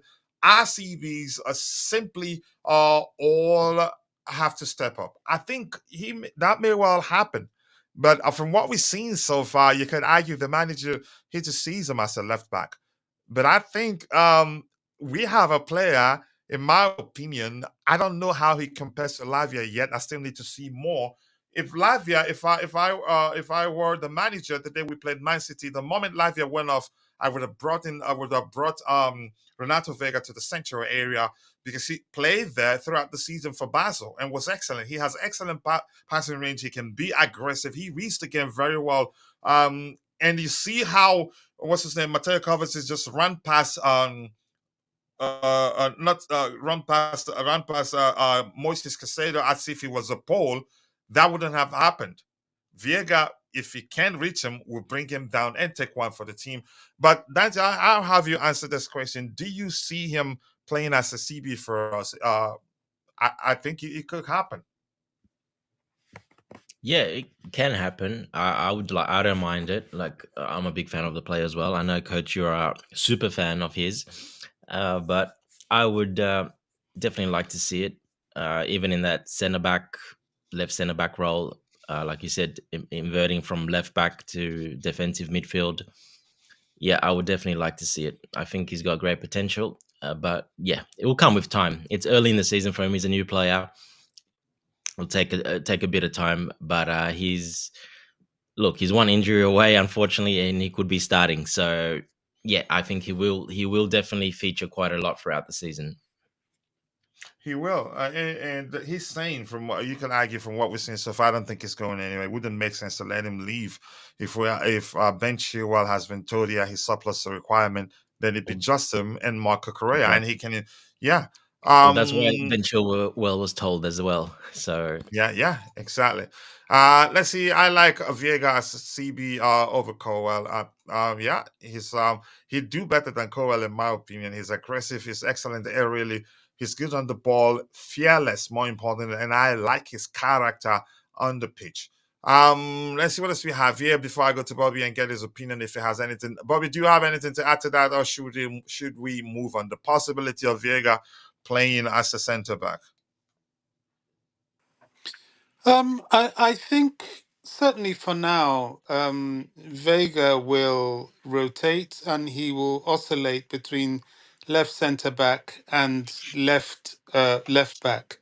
You know, we're making a lot of conclusions after just one game coming up to the second game of the season, Mm. whereas we are going to be playing at least a 60 game season, if not more, inclusive of the World Club Cup. So a lot is going to happen even by the end of the month in terms of players rotation. I think we'll see some rotation tomorrow against Servette and so on. Look, I like Vega. Yes, he is a young guy. He's younger than Colwell, and both of them are. He's just 20. Yeah, both of them are developing. I mean, I wouldn't just cancel on his Colwell birth yet. certificate, yeah, but we know he's older than that. Well, I'm not. You're going to that place, really. Bobby, go ahead. What you were saying, don't mind them.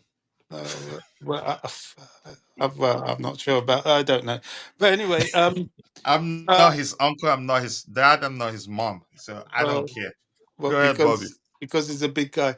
But you know, I wouldn't cancel any of them that quickly. This is a developing team. It's an evolving team. This is the beauty of this team. I do take note of what Dante said as to one of the things that have worked against both Chilwell and Sterling is indeed their age. The age profile is very important to the project. They want these players to mature together, they want them to integrate together, they want them to learn together, and that will form such a strong bond that when they start winning together, they'll all feel it and work in unison. And I get it. I hope it works. I think it Bobby, we're will. giving Dante too much credit here.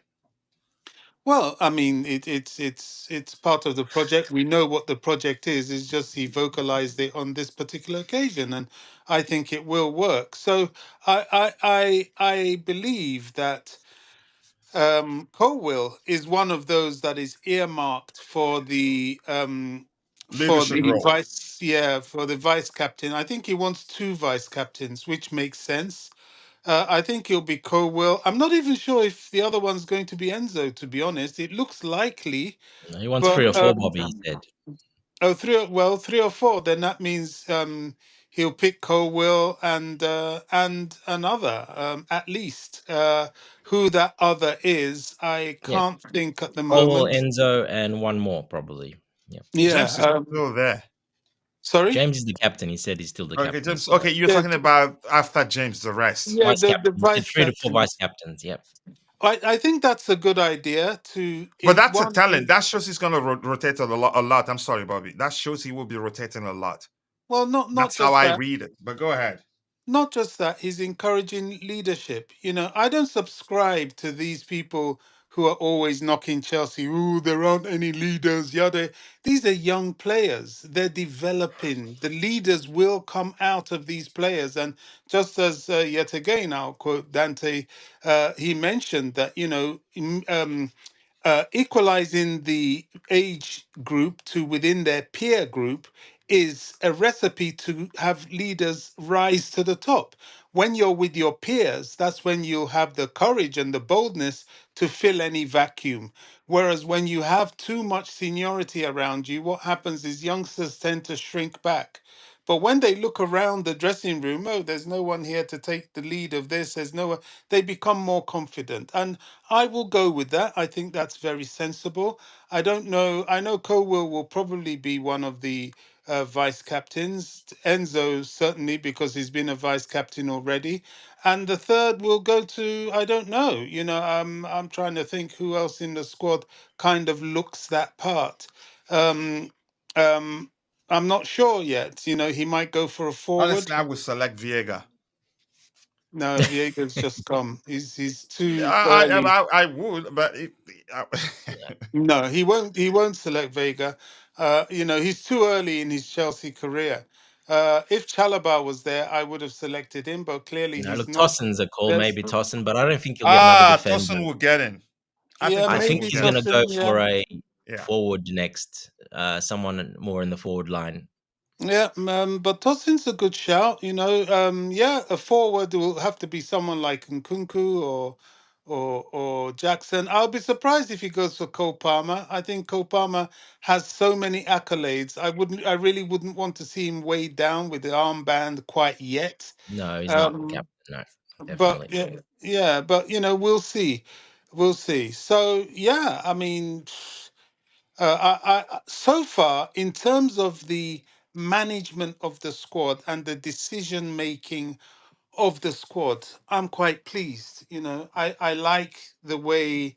I mean, I don't like to generalize with people, but one thing you do find with Italians, they do tend to wear their emotion, their attitude and their emotions on their sleeves. They're usually quite blunt. They're usually quite to the point. They're usually what you see is what you get. And if we have a manager that's strong enough to do that, as well as introduce his methods, it's really going to go a long way. And I like this idea that once you're in the group, it's a tight knit setup. And that's what the club needs. And Mourinho used to do it siege mentality. Oh, everybody hates us. Nobody likes us. I think I'll go and win games. yeah. Thank you so much for that, Bobby. And nice to see you. I do hope you're doing well. I appreciate you joining us. And Vic is saying Feyenoord rejected 26 million euros plus add-ons for Santiago Jimenez, my boy. Offered today by Nottingham Forest. That's your boy, which I love him. He's a good number 9, a good really good on the carpet. Can also be aggressive. I like him. He's of Argentine descent, but he represents Mexico, so to speak. I like him really. I don't know why. I think at one point I thought we were interested. There were rumors at the time that suggested we were interested in signing him. What happened? I don't know. And we have Wycliffe Barish. Nice to see you, my Kenyan bro. We brought Lukaku back. And it backfired. But in this case, we didn't bring him back to lead. We were looking for a goal scorer at the time, and which I hate to discuss Lukaku. I don't blame him. I'm just saying we won the Champions League the previous season, and then the coming season, somebody said, "Geez, wow, we need one individual, a single individual, to come in and be the one to put away the chances that multiple individuals missed in the past season, last season." That in its own didn't make sense. Plus all the factors that I've talked about, I just hate to talk about it. Honestly, but I get your point right there. I don't think it compares to that of Didier Drogba coming back. Who is saying David Luiz played and left? He came back as well. David Luiz at Chelsea played, left, He went came to back. PSG, coach. We sold him to PSG, Oh, then came back from and then we PSG. bought him Yep, back. yeah, even scored against us and celebrated. Yeah. Yes. Yeah, let's.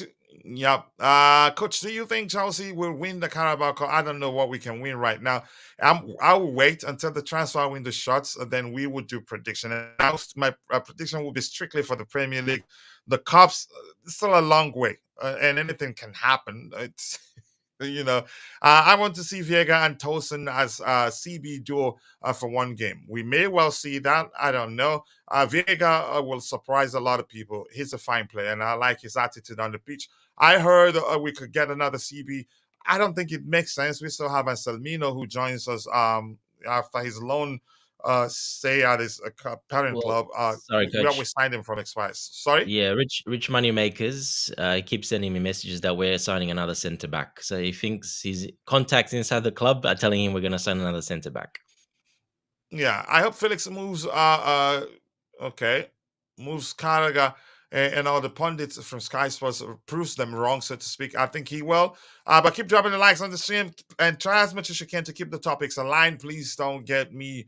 Can I just Yeah, go ahead. revisit? Sorry, I was having problems. So, yeah, the people that said Luis came back, that's right. And he was very successful. Yeah, And from PSG, yeah. Lukaku came back and he was a disaster. That's very right. We stand corrected.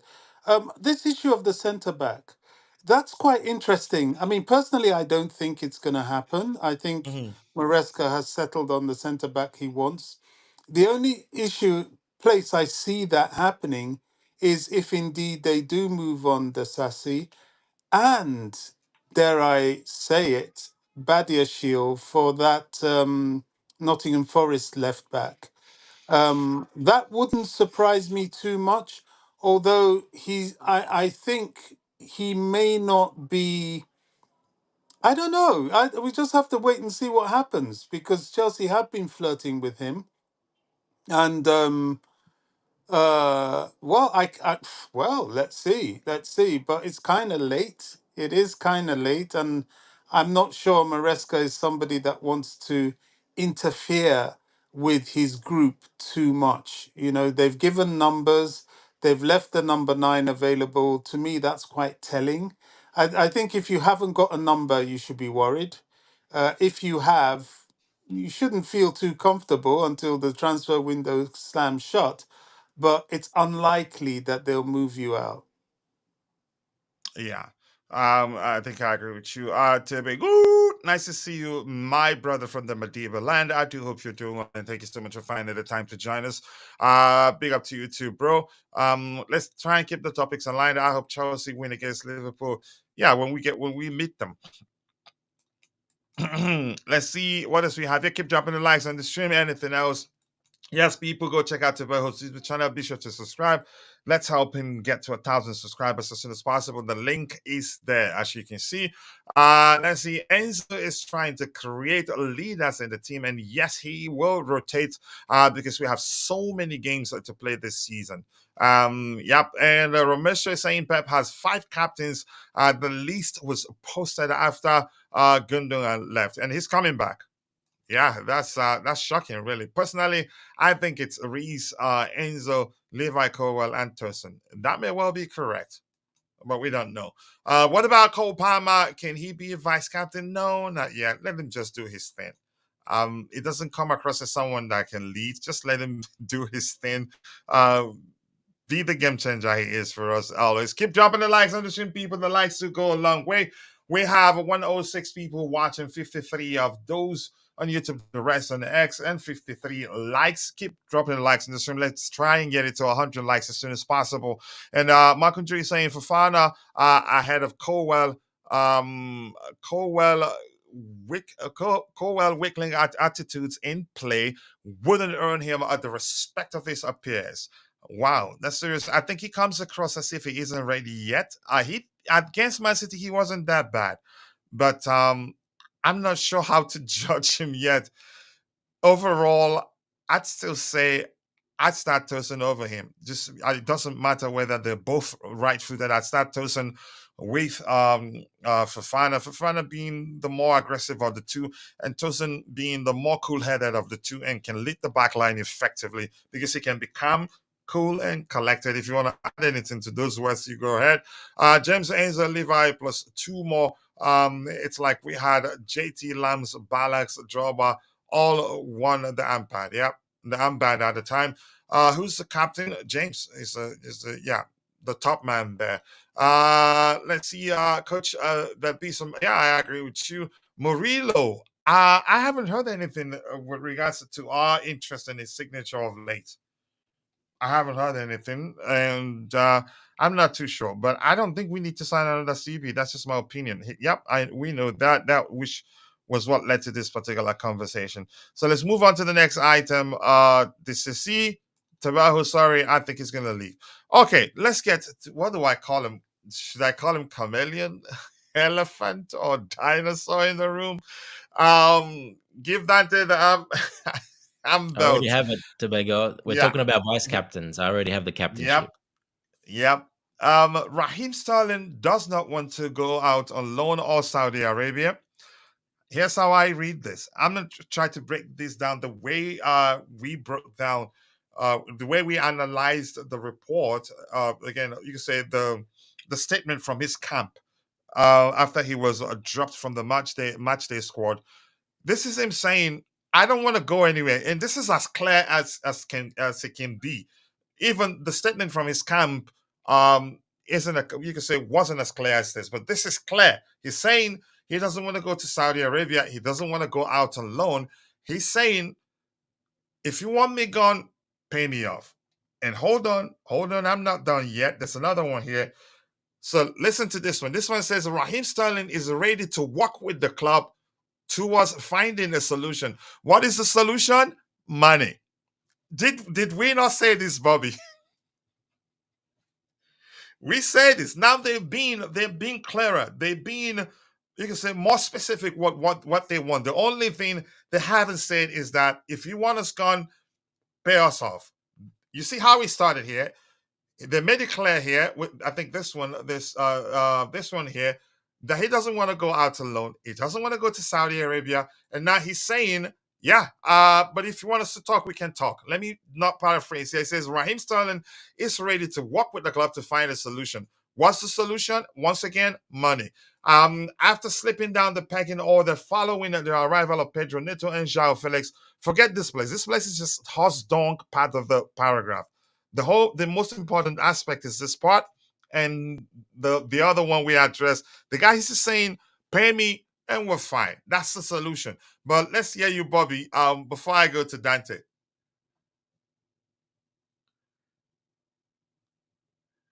Are you there, Bobby? Okay, before, let me wait for Bobby here. This is saying the solution is that he should start learning Arabic, but he doesn't want to. He wants the money Sorry, and then leave what's as a that? free agent and decide where he wants to go. Go ahead, Bobby. What was that? What Raheem Chalobah? Sterling. No, Raheem Sterling. Listen. Sterling. Yeah, we did talk about how we analyzed the statement from his camp, and that you Mm, and I and everyone on the panel on the day agreed that he's saying, "I'm not going anywhere," because they were mentioning mm, that he's still contracted to the club for 3 more years. And then mm. we said, that simply means I don't want to go. If you want me gone, pay me off. Now, Yeah, I here's this mean, particular report here. Let me just help you read it out. It says Raheem mm, Sterling does not want to go out on loan and doesn't want to go to Saudi Arabia. What does that tell you? If you want me, pay me off. And clearly, they're saying no. here, another report saying that Raheem Sterling is ready to work with the club towards finding a solution. What's the solution, in my opinion? Money. But let's hear you, Bobby. I don't quite agree. I think the solution is a club to move him on to that will pay him well. Okay. I think Raheem And you Sterling. just said pay him well. That's still money. Yeah, but I think he's quite realistic. I think he knows nobody else will give him 325K a week. And he knows that if he wants that to stay at Chelsea, he's not going to play, especially now. So either he destroys his football career, which I don't see him doing. I think he still has England ambitions. And I think he still wants to play at the highest level. And I think he can. So what does that mean? That means he will need to take probably a step down in income. He's earned a lot of money. I know he has a family now, and they think along those terms, but it can't just be about money, or he wouldn't have turned down Saudi. I think he does want to play at the highest level. It makes no sense him now that Chelsea have made it abundantly clear, or rather the manager has made it abundantly clear that he's not featuring in his plans. I think the next sit down talk would be about helping him get another club. And it has what I've been reading, certainly from Romano and people like that, Fabrizio Romano and people like that, I think Ben Jacobs as well, is that Raheem Sterling is looking at his options. So the options are there. It's just for him to choose. I've also, if I may digress slightly, heard that Chalobah has turned down a number of options. He's only looking for one that will appeal to him, as did Bayern Munich appeal to him, which isn't really. out of the question, because I think I'm not sure if Bayern Munich have managed to sign Tar, but in the No, absence of, I don't think they succeeded.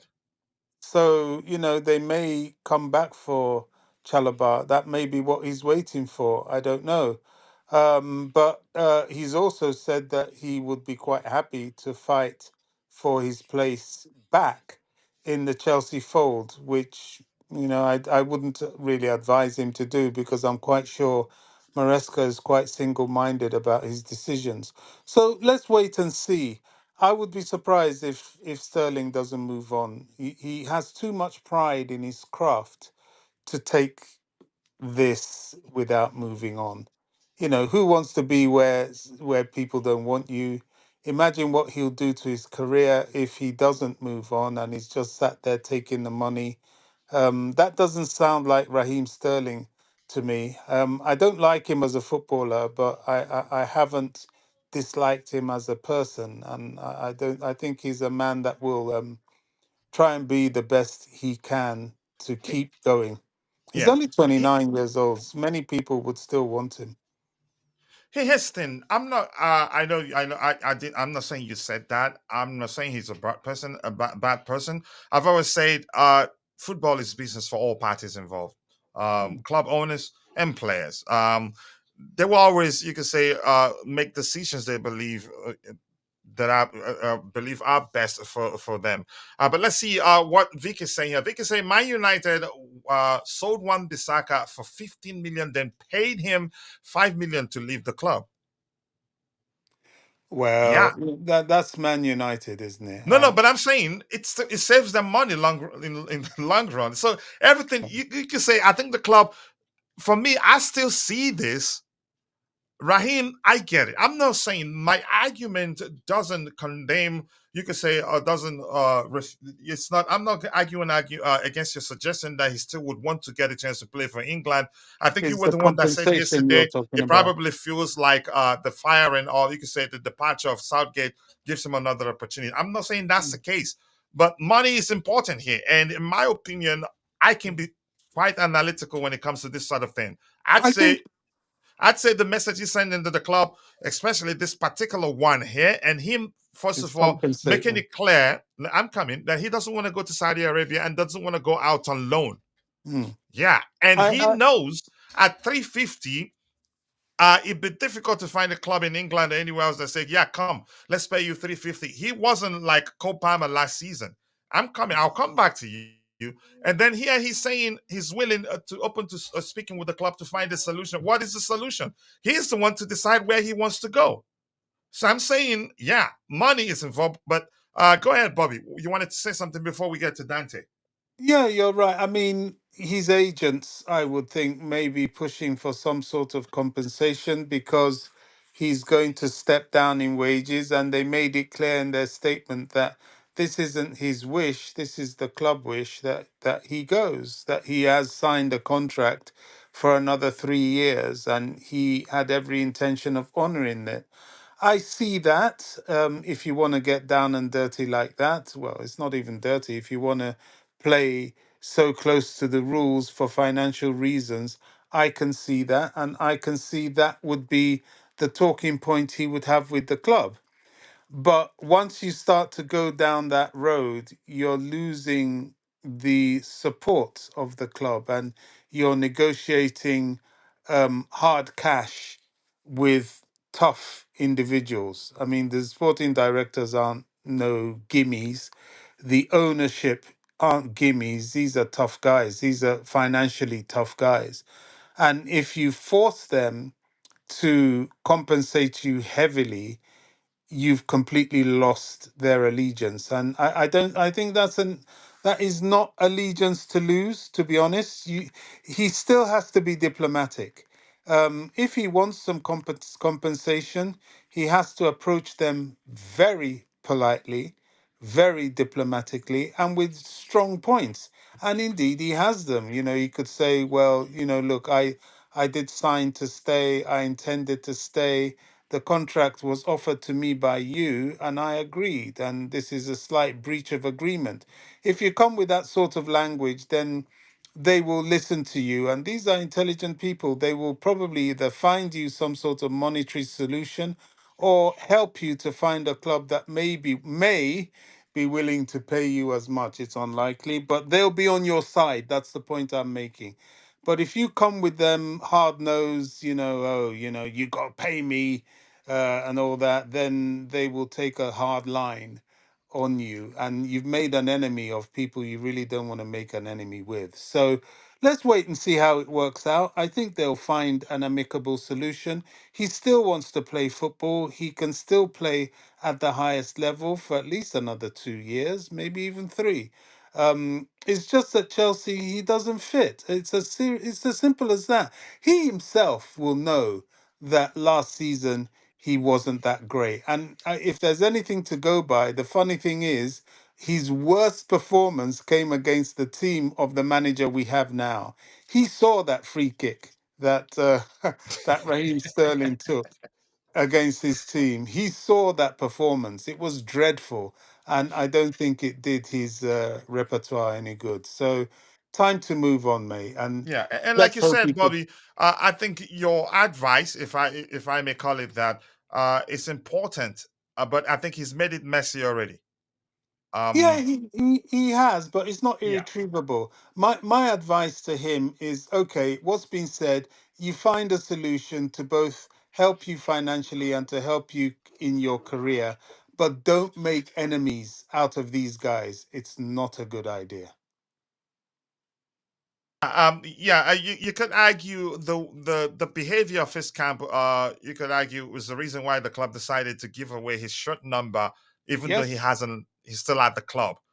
That I was think that was he a message annoyed to them. him as well. Yeah, he Yeah, did. And that yeah, that was a message to him as well that look, mate, 325K a week, okay, PSR and all that, they would rather not, but you will rot in the yeah, reserves if you want to honor that contract. yeah. These guys aren't joking, and they don't have peanuts. It's not like they don't have money. That money is nothing to them. They're just trying to comply to regulation. And if they get rid of Lukaku, they'll dig their heels in with him even further. I don't think it benefits anybody if he tries to play too much hardball. He's thrown a rock. They've responded. Now it's time to be adults and find Yeah. a decent solution. Yeah, but that's it for him, really. I think the handwriting was so bold on the wall. Uh, I think he read it quickly, but he overreacted. Now the club, the owners are unhappy with him, in my opinion. Let's see what else we have here. Raheem Sterling to Arsenal. I don't care where he goes. Honestly, I don't care. I don't like to dictate where I feel players should go if they leave us, especially in the manner at which his, you can say, time at Chelsea is looking like it's going to end. What's up to I you wish he would too? go to Arsenal. I Trouble hope is, so, I don't see where he'll fit. but they're He's not not going to going to take be. him. Well, I'm just saying, even if Mm, they do, where's he going to play? He's not going to be playing regularly there. That's for sure. yeah. He has to take a pay cut before they even consider him. Nice to see you, Mark G. Graphic user interface, and you. Nice to see you, brother. Hope you're doing well. I appreciate you finding the time to join us here. Get rid of Sterling. It's not that easy, as you can see. We've discussed 1,000 times how even if we want to sell him, it's never going to be easy, and that's it. That's because he's one of the top earners at the club, and it'd be difficult to find a club that will give him a raise. He'd have to take a pay cut for it to be easy for other clubs to come calling. But right now, no. But let's see what happens here. Juventus, you think a loan with obligation to buy or only loan? He said he doesn't want to go out. He doesn't want to go live on loan. Yeah, for me, I've read this and I've analyzed it my own way. In my opinion, he wants to get something out of it, maybe because he feels hard done by, and he wants the club to pay him some amount of money, whatever you want to make of it. But that's my opinion. Marky, can't you launch Nicholas? Do what? Bench Nicholas Jackson. I don't see that happening. Jackson is probably He's not up to par yet, but he will get there. Good evening to you, to Siaka, South Africa. Nice to see you. I do hope you're doing well. Vic is saying no club will pay Sterling 350k wages. Yeah, I agree. So the club will need to compensate him. That's probably the more appropriate language to use there, to compensate him if they agree to sell him, or if they want him to leave. Maybe just decide, okay, just like they did. I think they did that with Malang Sa. They did that with someone else. Who was that? I can't quite remember who, but they did that with Malang Sa. They could do the same with them and say, yeah, you know what? Let's talk. Since you want us to talk and find a solution, we'll give you 50% of your payoff. If you, but otherwise, we're willing to have you. If you want to play football, you can take it off. You sit and train with the academy and not get to play.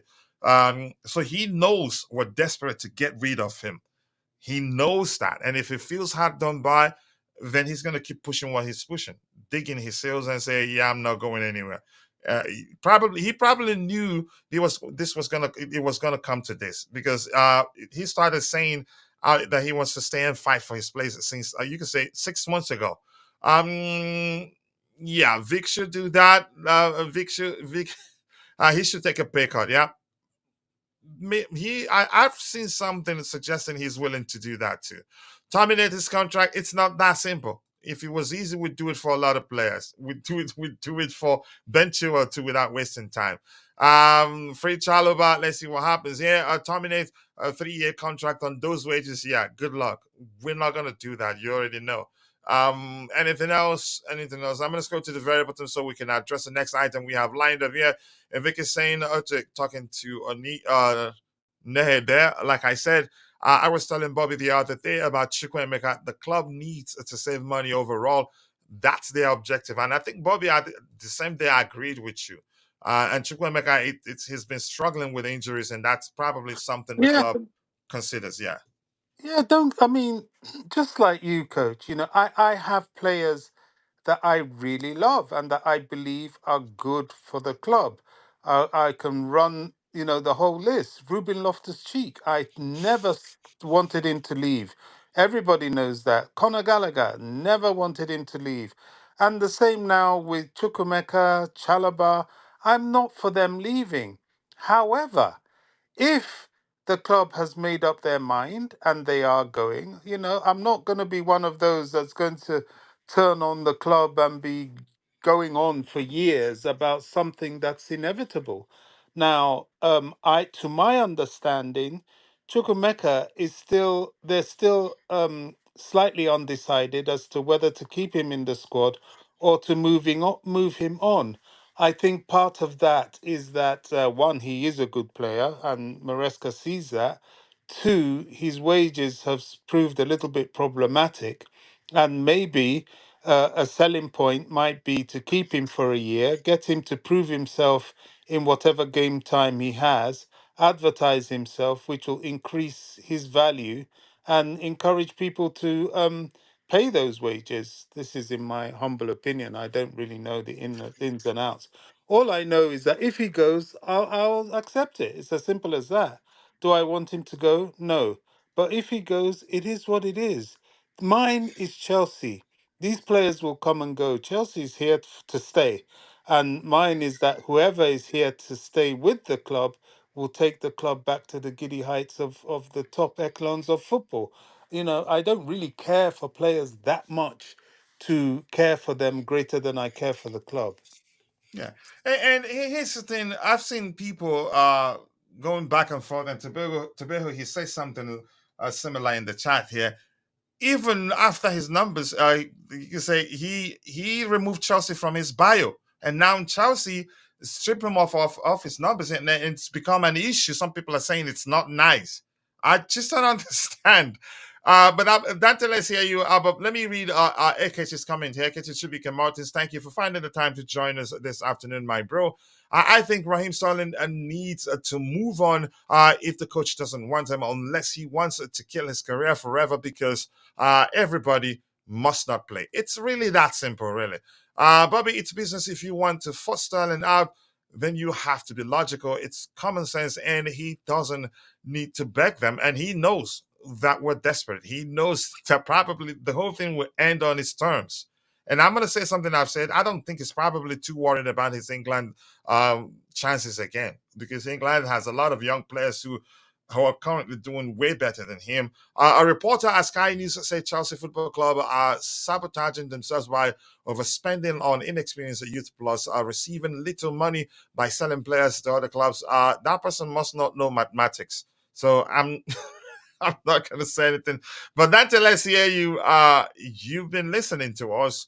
You've listened for, you can say, nearly 20 minutes now, but let's hear your opinion on the Raheem Sterling situation. Yeah, let's hear you, wherever you want to take it from. Yep, I'm awake now. You slept off, right? I had a power nap, 15 minutes. Yeah, look, yeah, Sterling didn't do himself any favors. Like I said, I knew once he posted that, his camp posted that, but really it's Raheem Sterling, because he has to tick off on it, that his management don't do it without his approval and ticking off on it. So really it is him that put up that statement. I knew he's going to be out straight away, because Maresca is not going to put up with that. Like you said, he took it off the bio the next day, and then we took his number. I think they were just being a bit like ruthless, because he wasn't respecting the club back. So they just said, all right, you want to play that game? We can do it. The problem with that is Raheem Sterling it puts us even in a worse situation, because some of these clubs that maybe would want him now will see, okay, this guy is a bit of a drama queen. He's one little thing goes little and he's causing that trouble. So any club that would probably wanted him, might look at it, go, now, no, we don't want that trouble. He comes here, he wants to be full start. Soon as we bench him or sub him off or do something, he's gonna cause a fuss. And yeah, so that's not good. That he did that. Not good for him, not good for us as well, because of that. That, like I said, could cause some problems. We can't pay him out, and we're not going to pay him out. I think it's like something around 60 million if we do pay him out. So that's not going to happen. That cannot go on the books How now. much did you say? It's around 60 million. 60. Yes. And he knows. You could argue that's why he's behaving like this. But go ahead. Yeah, but that's never going to happen, coach. It doesn't happen, because that goes on the books as well. So that's not going to happen. You can't do that. They want to stretch it out, not pay him up that much front. Yeah, when we talked about other players, 3, 4 million, 5 million, 6 million. Yeah, but that's a completely different type of player. We're talking about a guy that's nearly on 16 or whatever, 17 million or 18 million a season or something like that. So that's a very big difference. So we won't pay him out. He's not going to accept. I guarantee money is one of the number one on his priority list. He's not going to accept anything less. This will drag on, unfortunately. And like I said, it's going to be very hard to move him on, because if any club did want him, saw what he did, they might change their minds because of that. They don't want that type of character. They wouldn't want that type of character, or that type of guy that will complain straight away if something doesn't go right. Especially on high wages. And he's not going to reduce wages. I highly doubt it. He's going to reduce any wages. So yeah, we'll see what happens. It's put us in a bad situation, because he still has 3 years left on his contract, or 3.5 years, or whatever it is. So yeah, it's a lot of money. He's not going Saudi. He already said that clearly and bluntly. He said, I'm not going. He's not going. Doesn't want to go there. Doesn't want to be anywhere near there. He only wants to be in London. And really, in London, there's not many teams. Arsenal, like we said, but is he going to accept Arsenal? Probably not, because he won't be a starter there. What other teams? Brentford, Crystal Palace, maybe. Crystal Palace. Fulham. Will he go to a small club like that? I don't know. His ego doesn't seem like he would. So there's really not many options for him. Tottenham is an option, maybe Tottenham as well. That's pretty much there. But like I said, after what he did, those clubs wouldn't want him on with that his temper, the way he did things. They wouldn't want that trouble. So I think we're going to be stuck with him, unfortunately.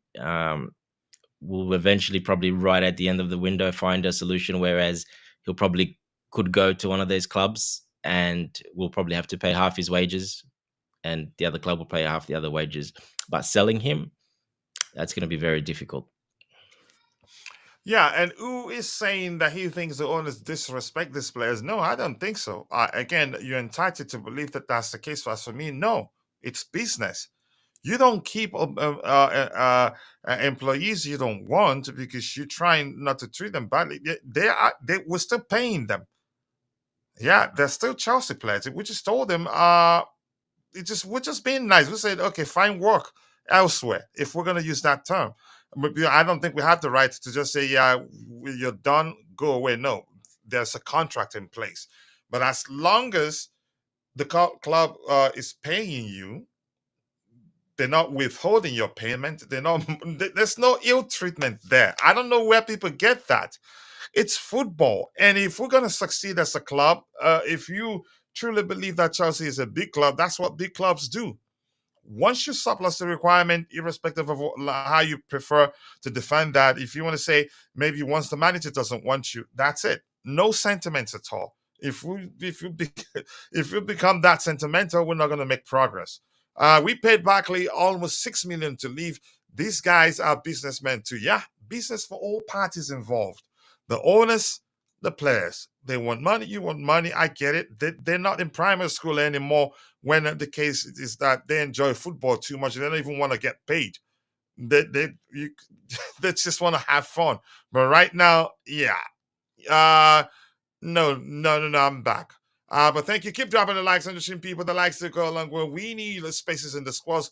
When Estavo, Pies, and Salmino comes in, we still need to make space. And then we'll start all over again with the whining, crying, name calling, finger pointing, and blaming. And I just want to go back again to the case of Raheem Sterling. Okay, he was left out of a match day squad. His camp put out a statement. Okay, fine. I don't know if we tried any sort of damage control. I'd say no because we didn't do anything wrong. And then next thing you So know, tell he me, took. let's make this perspective. Mhm. Look at this guy at Barcelona that they didn't pay his wages for months. What's his name? Oh gosh, the midfielder, the Dutch midfielder. You know, Uh, the, um, De Jong. De Jong. You the know young Frankie the Young. that's treating a player badly. He was contracted to you. You didn't pay him. Him and several others. So there's nobody's interfering with um, uh, um, Raheem's somewhat generous wages. He's been told he's not going to be in the plans. He's not a good player, but he's not a bad player, but he's not the profile of player required in the club. The club is undergoing a massive overhaul anyway. This guy is not going to be part of the new manager's plans. I think the club has sent back a very strong, responsive signal. And I think if he wants to go there, they will be very prepared to go there. Now, if he wants to tarnish his reputation for the next 3 years, doing nothing, collecting 325K a week, I think they'll look into it, or at least the next 2 years before they can lump sum offload him. They can't lump sum offload him now, but his wages running through till then, running through the year, it's not something they want, but they're not prepared to listen to BS.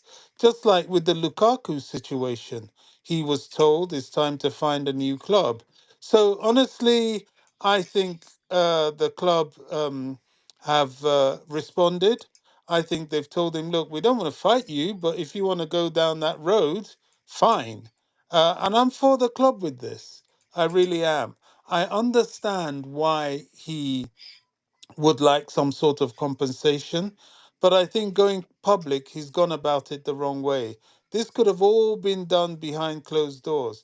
I mean, how do you know that Chalabar isn't asking for some sort of compensation as well?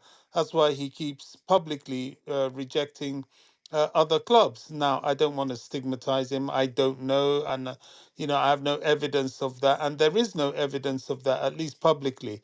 But he's never gone out public to say anything detrimental to the situation he's found himself in. He's kept his mouth shut and his dealings behind closed doors. I know. Sterling arguably is a higher profile of player. But I think, just as Dante has said, gosh, I'm agreeing a lot with Dante today, is that, he's not made himself look appealing to other clubs. And he's not like your Chalabars or your Gallaghers who are Chelsea raised. He would gladly go to a Tottenham. He would gladly go to an Arsenal. He would gladly go anywhere and everywhere without feeling any type of way. And to be honest, I don't think the fan base would actually care. So, my advice to him, if it's worth anything, just try and make peace with the club and try and find your way out, accepting the inevitable that you're going to have to take a cut. This geezer has been on those wages for 2 years, so he's not a poor man. Neither Yeah. will he be for life, really, because unless he's been blowing his cash, I'm sure the modern footballer is taught about how to invest your money while you're playing. So he needs to move on. He Period. needs to move on and try not to make it, you could say, worsen, broaden, you could say, the messiness already, because I think, irrespective of whether, again, the fact that he has the upper hand, I think the club can also find a way to make life difficult for him also. Siaka, South Africa, is saying he's letting us know that it is his nephew's birthday today, and I'm going to say this is the last one we're going to do for the general members until another 6 months or so. Right, the next time it's going to be for paid members only, and he's saying his nephew's name is Ku, Ku, his nephew's name is Kuthala.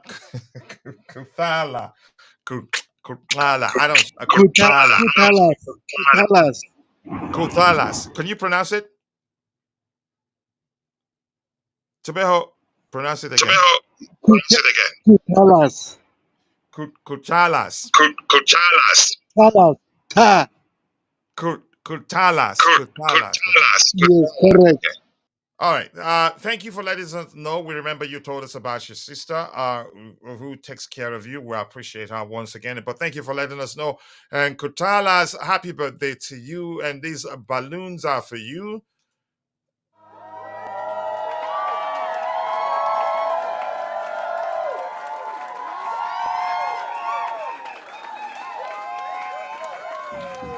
Works for you. Birthday, happy ninth birthday to you. Thanks to your uncle for telling us.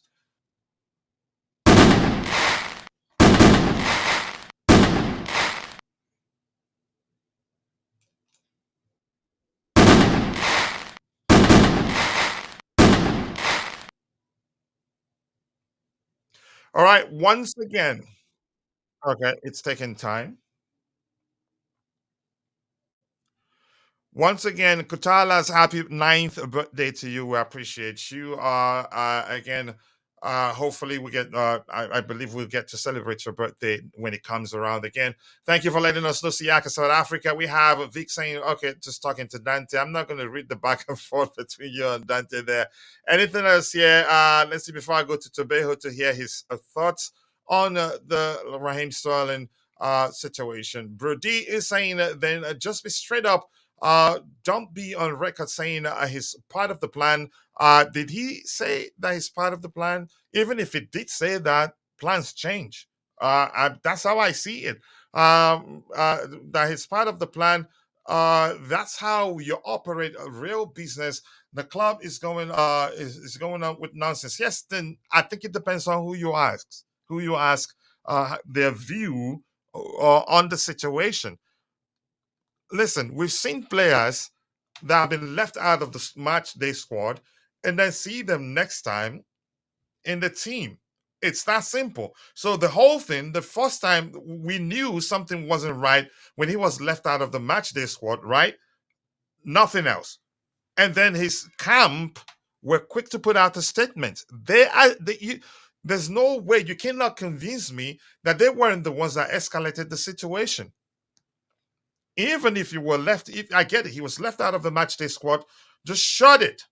You were still training with the team. Prove that to the manager that you should be starting, or go have a conversation with him than letting the public know even before we realized truthfully something isn't quite wrong. We were speculating until boom, we saw the statement. But you are entitled to believe that the club is at fault.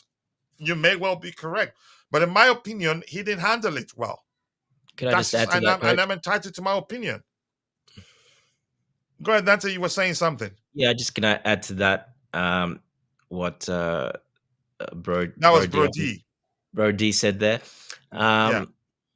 This happens a lot when it's preseason. Before preseason, he was in the plans. The coach saw him play throughout preseason and obviously didn't like what he saw on the field, maybe off the field, who knows, but definitely on the field, he didn't like what he saw. And circumstances change. The transfer window is open. We signed Pedro Neto. You would have signed Felix. Again, it's changed. He's down the pecking order because of that, and that's how it is at the top level. If you're not good enough, other ones have come in. You're not required. You're not going to get those minutes. And he was just honest. Told him, I didn't like what I probably. He's like, you're not part of the plans. I think there's better players ahead of you. We've got new players in that are ahead of you now. He was just simply being honest with him, and that big. It's Raheem Sterling, and he made that statement, so it's public. But that happens so often and so much, it's not funny. He escalated it. Nobody would have known how. Yes, and like I said, that escalated it.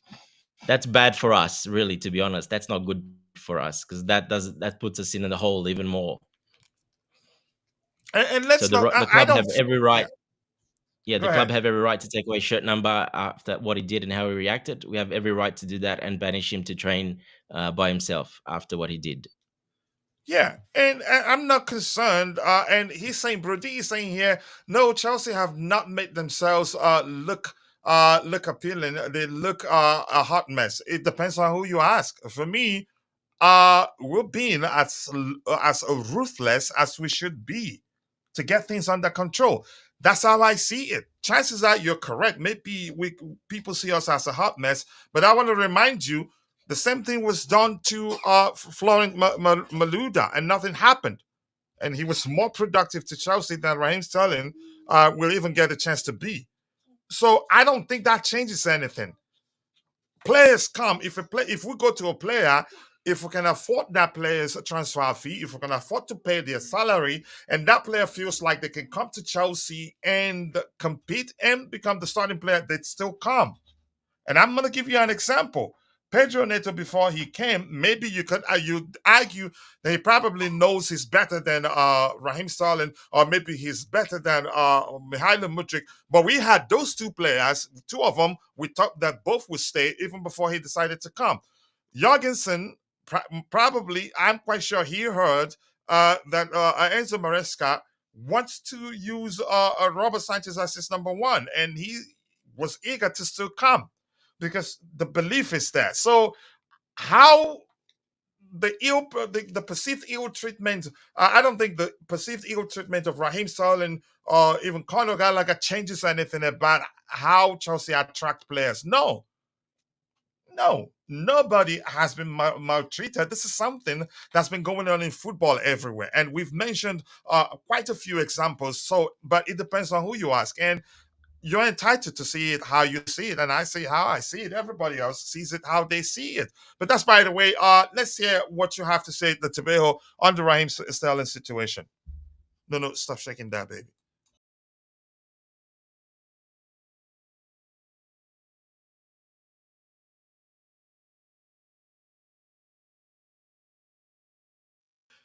Tebejo, are you there? Tobago. All right. Sterling lost his rights to the number shed. Yeah, because the whole thing, we were still you could say discussing how his camp made that you could say released that statement, and boom, he took off the club's name from his profile. What do you want the club to do? And people are telling me, speaking about speaking about ill treatment of the player. It's absolute hot dog in my opinion, and I have the right to see it that way. You have the right to see that the club did not behave fairly. But go ahead, Nancy. You have anything to add to that? Looks like Tobago is trying to Yeah, kick in. yeah. Said about it. I think Dante tried to hijack my phone, so but it's fine. So Let me try again. overall, my my opinion is this. I remember Ateta. Yep, got him.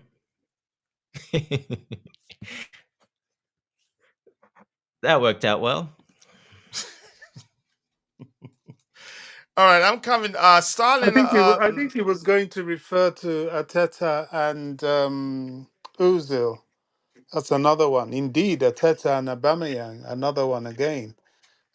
This does happen in football. I don't really, clubs tell you they don't fancy you. If you throw a strop, they discipline you. It's just that simple, regardless of what your wages are. And I think Ozil's wages were the same as Sterling, if not more. Um, I get it. It is detrimental to the club what he's done and the stance he's taken, but look at it as an employer-employee situation.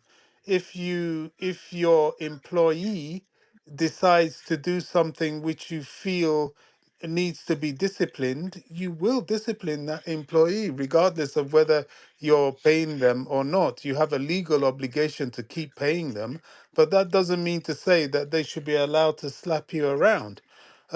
I think Sterling crossed the line unnecessarily. So the club has done the right thing, and let's hope the solution is amicable. But if he wants it messy, I think the message they've sent out to him, and indeed anybody else, you want to go there, we'll take you there. Who loses in the end? Nobody wins, that's for sure.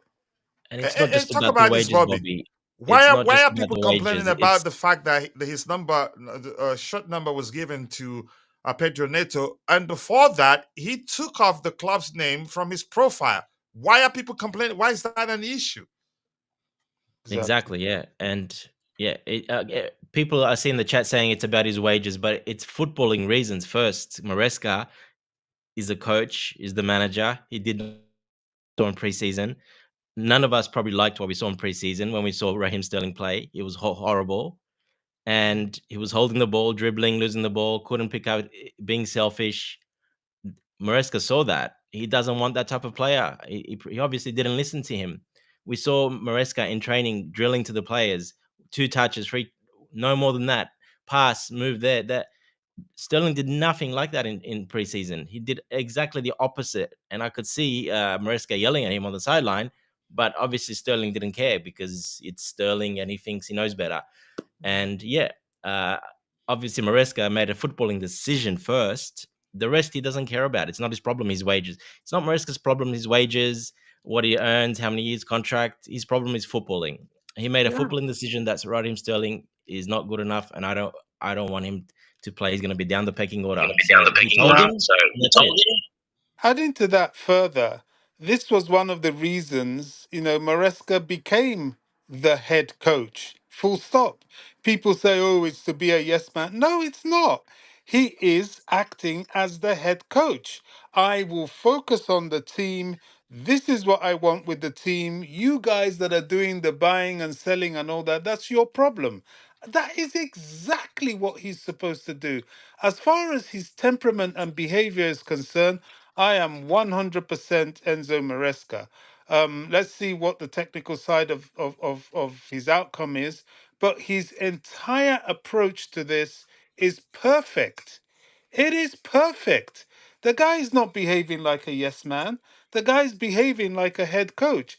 This is who I Exactly. want. This is who I want. This is who I can work with. He's being very clear, very concise. He's not. The wages aren't of any interest to him. That's not his Exactly. forte. That's not what he signed for. Oh gosh, the more I think about it, the more I like this guy. And it's not as if Sterling was playing Sterling was playing like Eden Hazard like Eden or Hazard Franco Zola or or somebody's thing is. You know, he That's wasn't. Tobago Echo, yeah. Yeah, he wasn't that guy at all. He was more developing than the developing players. Please do me a favor. Gosh. Yeah, Well said, gosh, and Bobby. Tabeho, you go ahead. Let's hear your opinion. And just quickly, Tabeho, before you start speaking here, Brody is saying the system is to buy and flip, buy and flip. Most of those players are average. We have 8 goalkeepers. Yeah, uh, have you paid attention how many players Madrid has they have in total? How many of them plays at the same time? 11. How many trades at the same time? Probably at most 20. I don't know how many, but not all of them. I think we should learn to speak objectively when we talk about the number of players we have, a number of goalkeepers we have. It's business. I get it. A part of the business is to win, because if you don't win, you're not going to attract big name sponsors. If you're saying buy and flip, do the mathematics for Raheem Sterling. How much do you think we're going to get from him, and how much did we pay from him for him? Let me know if we're making gain or if we're saving money. If anything, we're saving money by trying to get them off our books. And I'm going to say something that Dante already said. If he's been performing, let's say he performed consistently for us last season, his case wouldn't be different than that of our Cucurella right now. Cucurella, yeah, his salary probably an issue, but we can let him go because the manager likes him and it's good enough, and he's starting to perform consistently towards the end of last season till now. So I sometimes the way I get it, but you know what? Let me just leave it at you're entitled to your opinion. Tabeho, let's hear you. Yeah, can you hear me now clearly? Crystal clear. Crystal clear. Thank you very much. You know my take with Raheem Sterling. I don't understand these people. I remember Arsenal when they hired Edu and Arteta. The one thing they did was shipping likes of Aubameyang, Lacazette, Ozil, you name them, because there were big issues in the club. No one complained. Now when it's Chelsea is doing it, the media is complaining. You remember how Pep Guardiola used to treat Yaya Toure from Barcelona to Manchester City? Did the media complain? No one complained. But when it's Chelsea, oh, what are they doing? These owners want to ruin this club. Blah, blah, blah, blah. At the end of the day, I don't care. If Raheem Sterling is not good enough and they want to sell him, let it be and move on and get new players. That's it, guys. So I'm tired of this media talking nonsense about our club. But when other clubs are doing it, no one will complain about it. No, I think selling certain players aligns with an narrative that all the owners want to do is just to buy players and flip them, that they don't want to win anything. Honestly, listen, um, some people are like that. I'm not like that, and people are entitled to believe whatever they want to believe. But I don't think, for me, it just doesn't make sense to me. And I don't mean to insult anybody, by the way, so that nobody takes offense. And by the way, we have 62 likes. Let's try and get it to 100 as soon as possible. Let's see what else we have here. You kept saying it's normal, blah blah blah. Maluda, Ozil, and Aubameyang all won in the end. But that's not the point. Who won in the end is not the argument. The argument is the main point there is that it's nothing new. This is something that's been happening in football. Yeah, Arteta did it. Yeah, you're mentioning that. I think Arteta did it to Aubameyang too, somehow. You gotta do what you gotta do. No sentiments at all. And this is what big. And if we're going, let's say, I know this probably not the Not same only that, situation. look at what he's done to the goalkeeper Aaron Ramsdale. Raya came in, he dumped him. This happens. You know what I mean? He dumped him. You know, nobody's And it spoken wasn't like about that. Ramsdale was poor for them the previous No. season. No, he wasn't. He just wasn't good enough. Dumped him. He's up for sale. And he's still at the club. You know, nobody has bought him yet. This happens. Aubameyang, Ozil. So I don't know what they're saying. Oh, the players want. It's not about the players want. It's about the manager choosing who he wants, being clear about it. If the player wants to kick off a stink, a strop, no. Successful managers do this. And I'm so glad this man has the guts, It's the a good sign. courage. Yeah, it is a very good sign. He doesn't take BS. The other players will look at him and they will sit up. Be careful, Mudrik. You have to perform And now. Bobby, here's the shocking thing. I think it was Vince. Vince on X said, "Wow, he's making such. He's again. He doesn't. He's ruthless. He doesn't Yeah. care.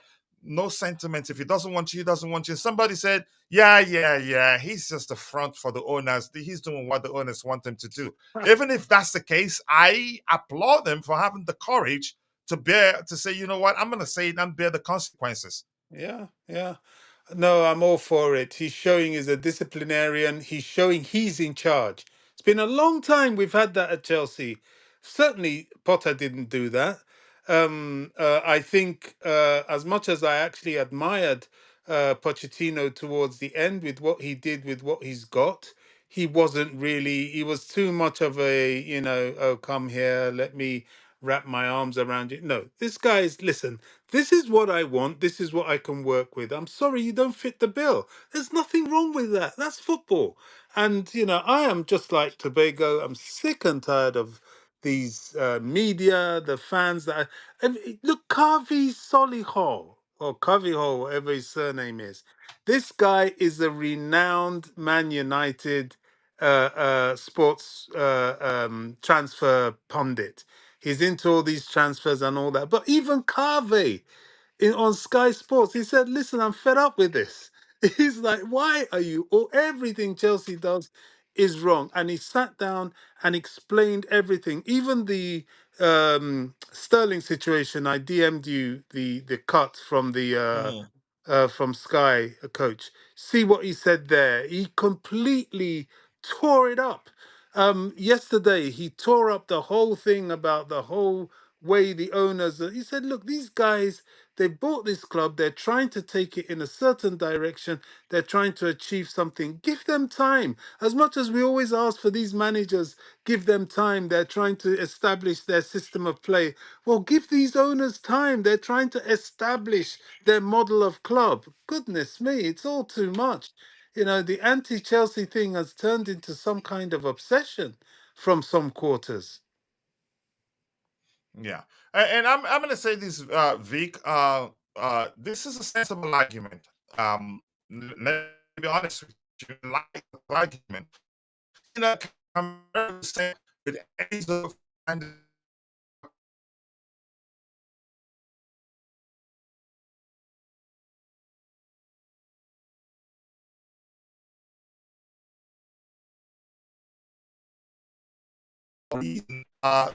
stuff is me. No, I think the last part of your comment. This is a statement. Also,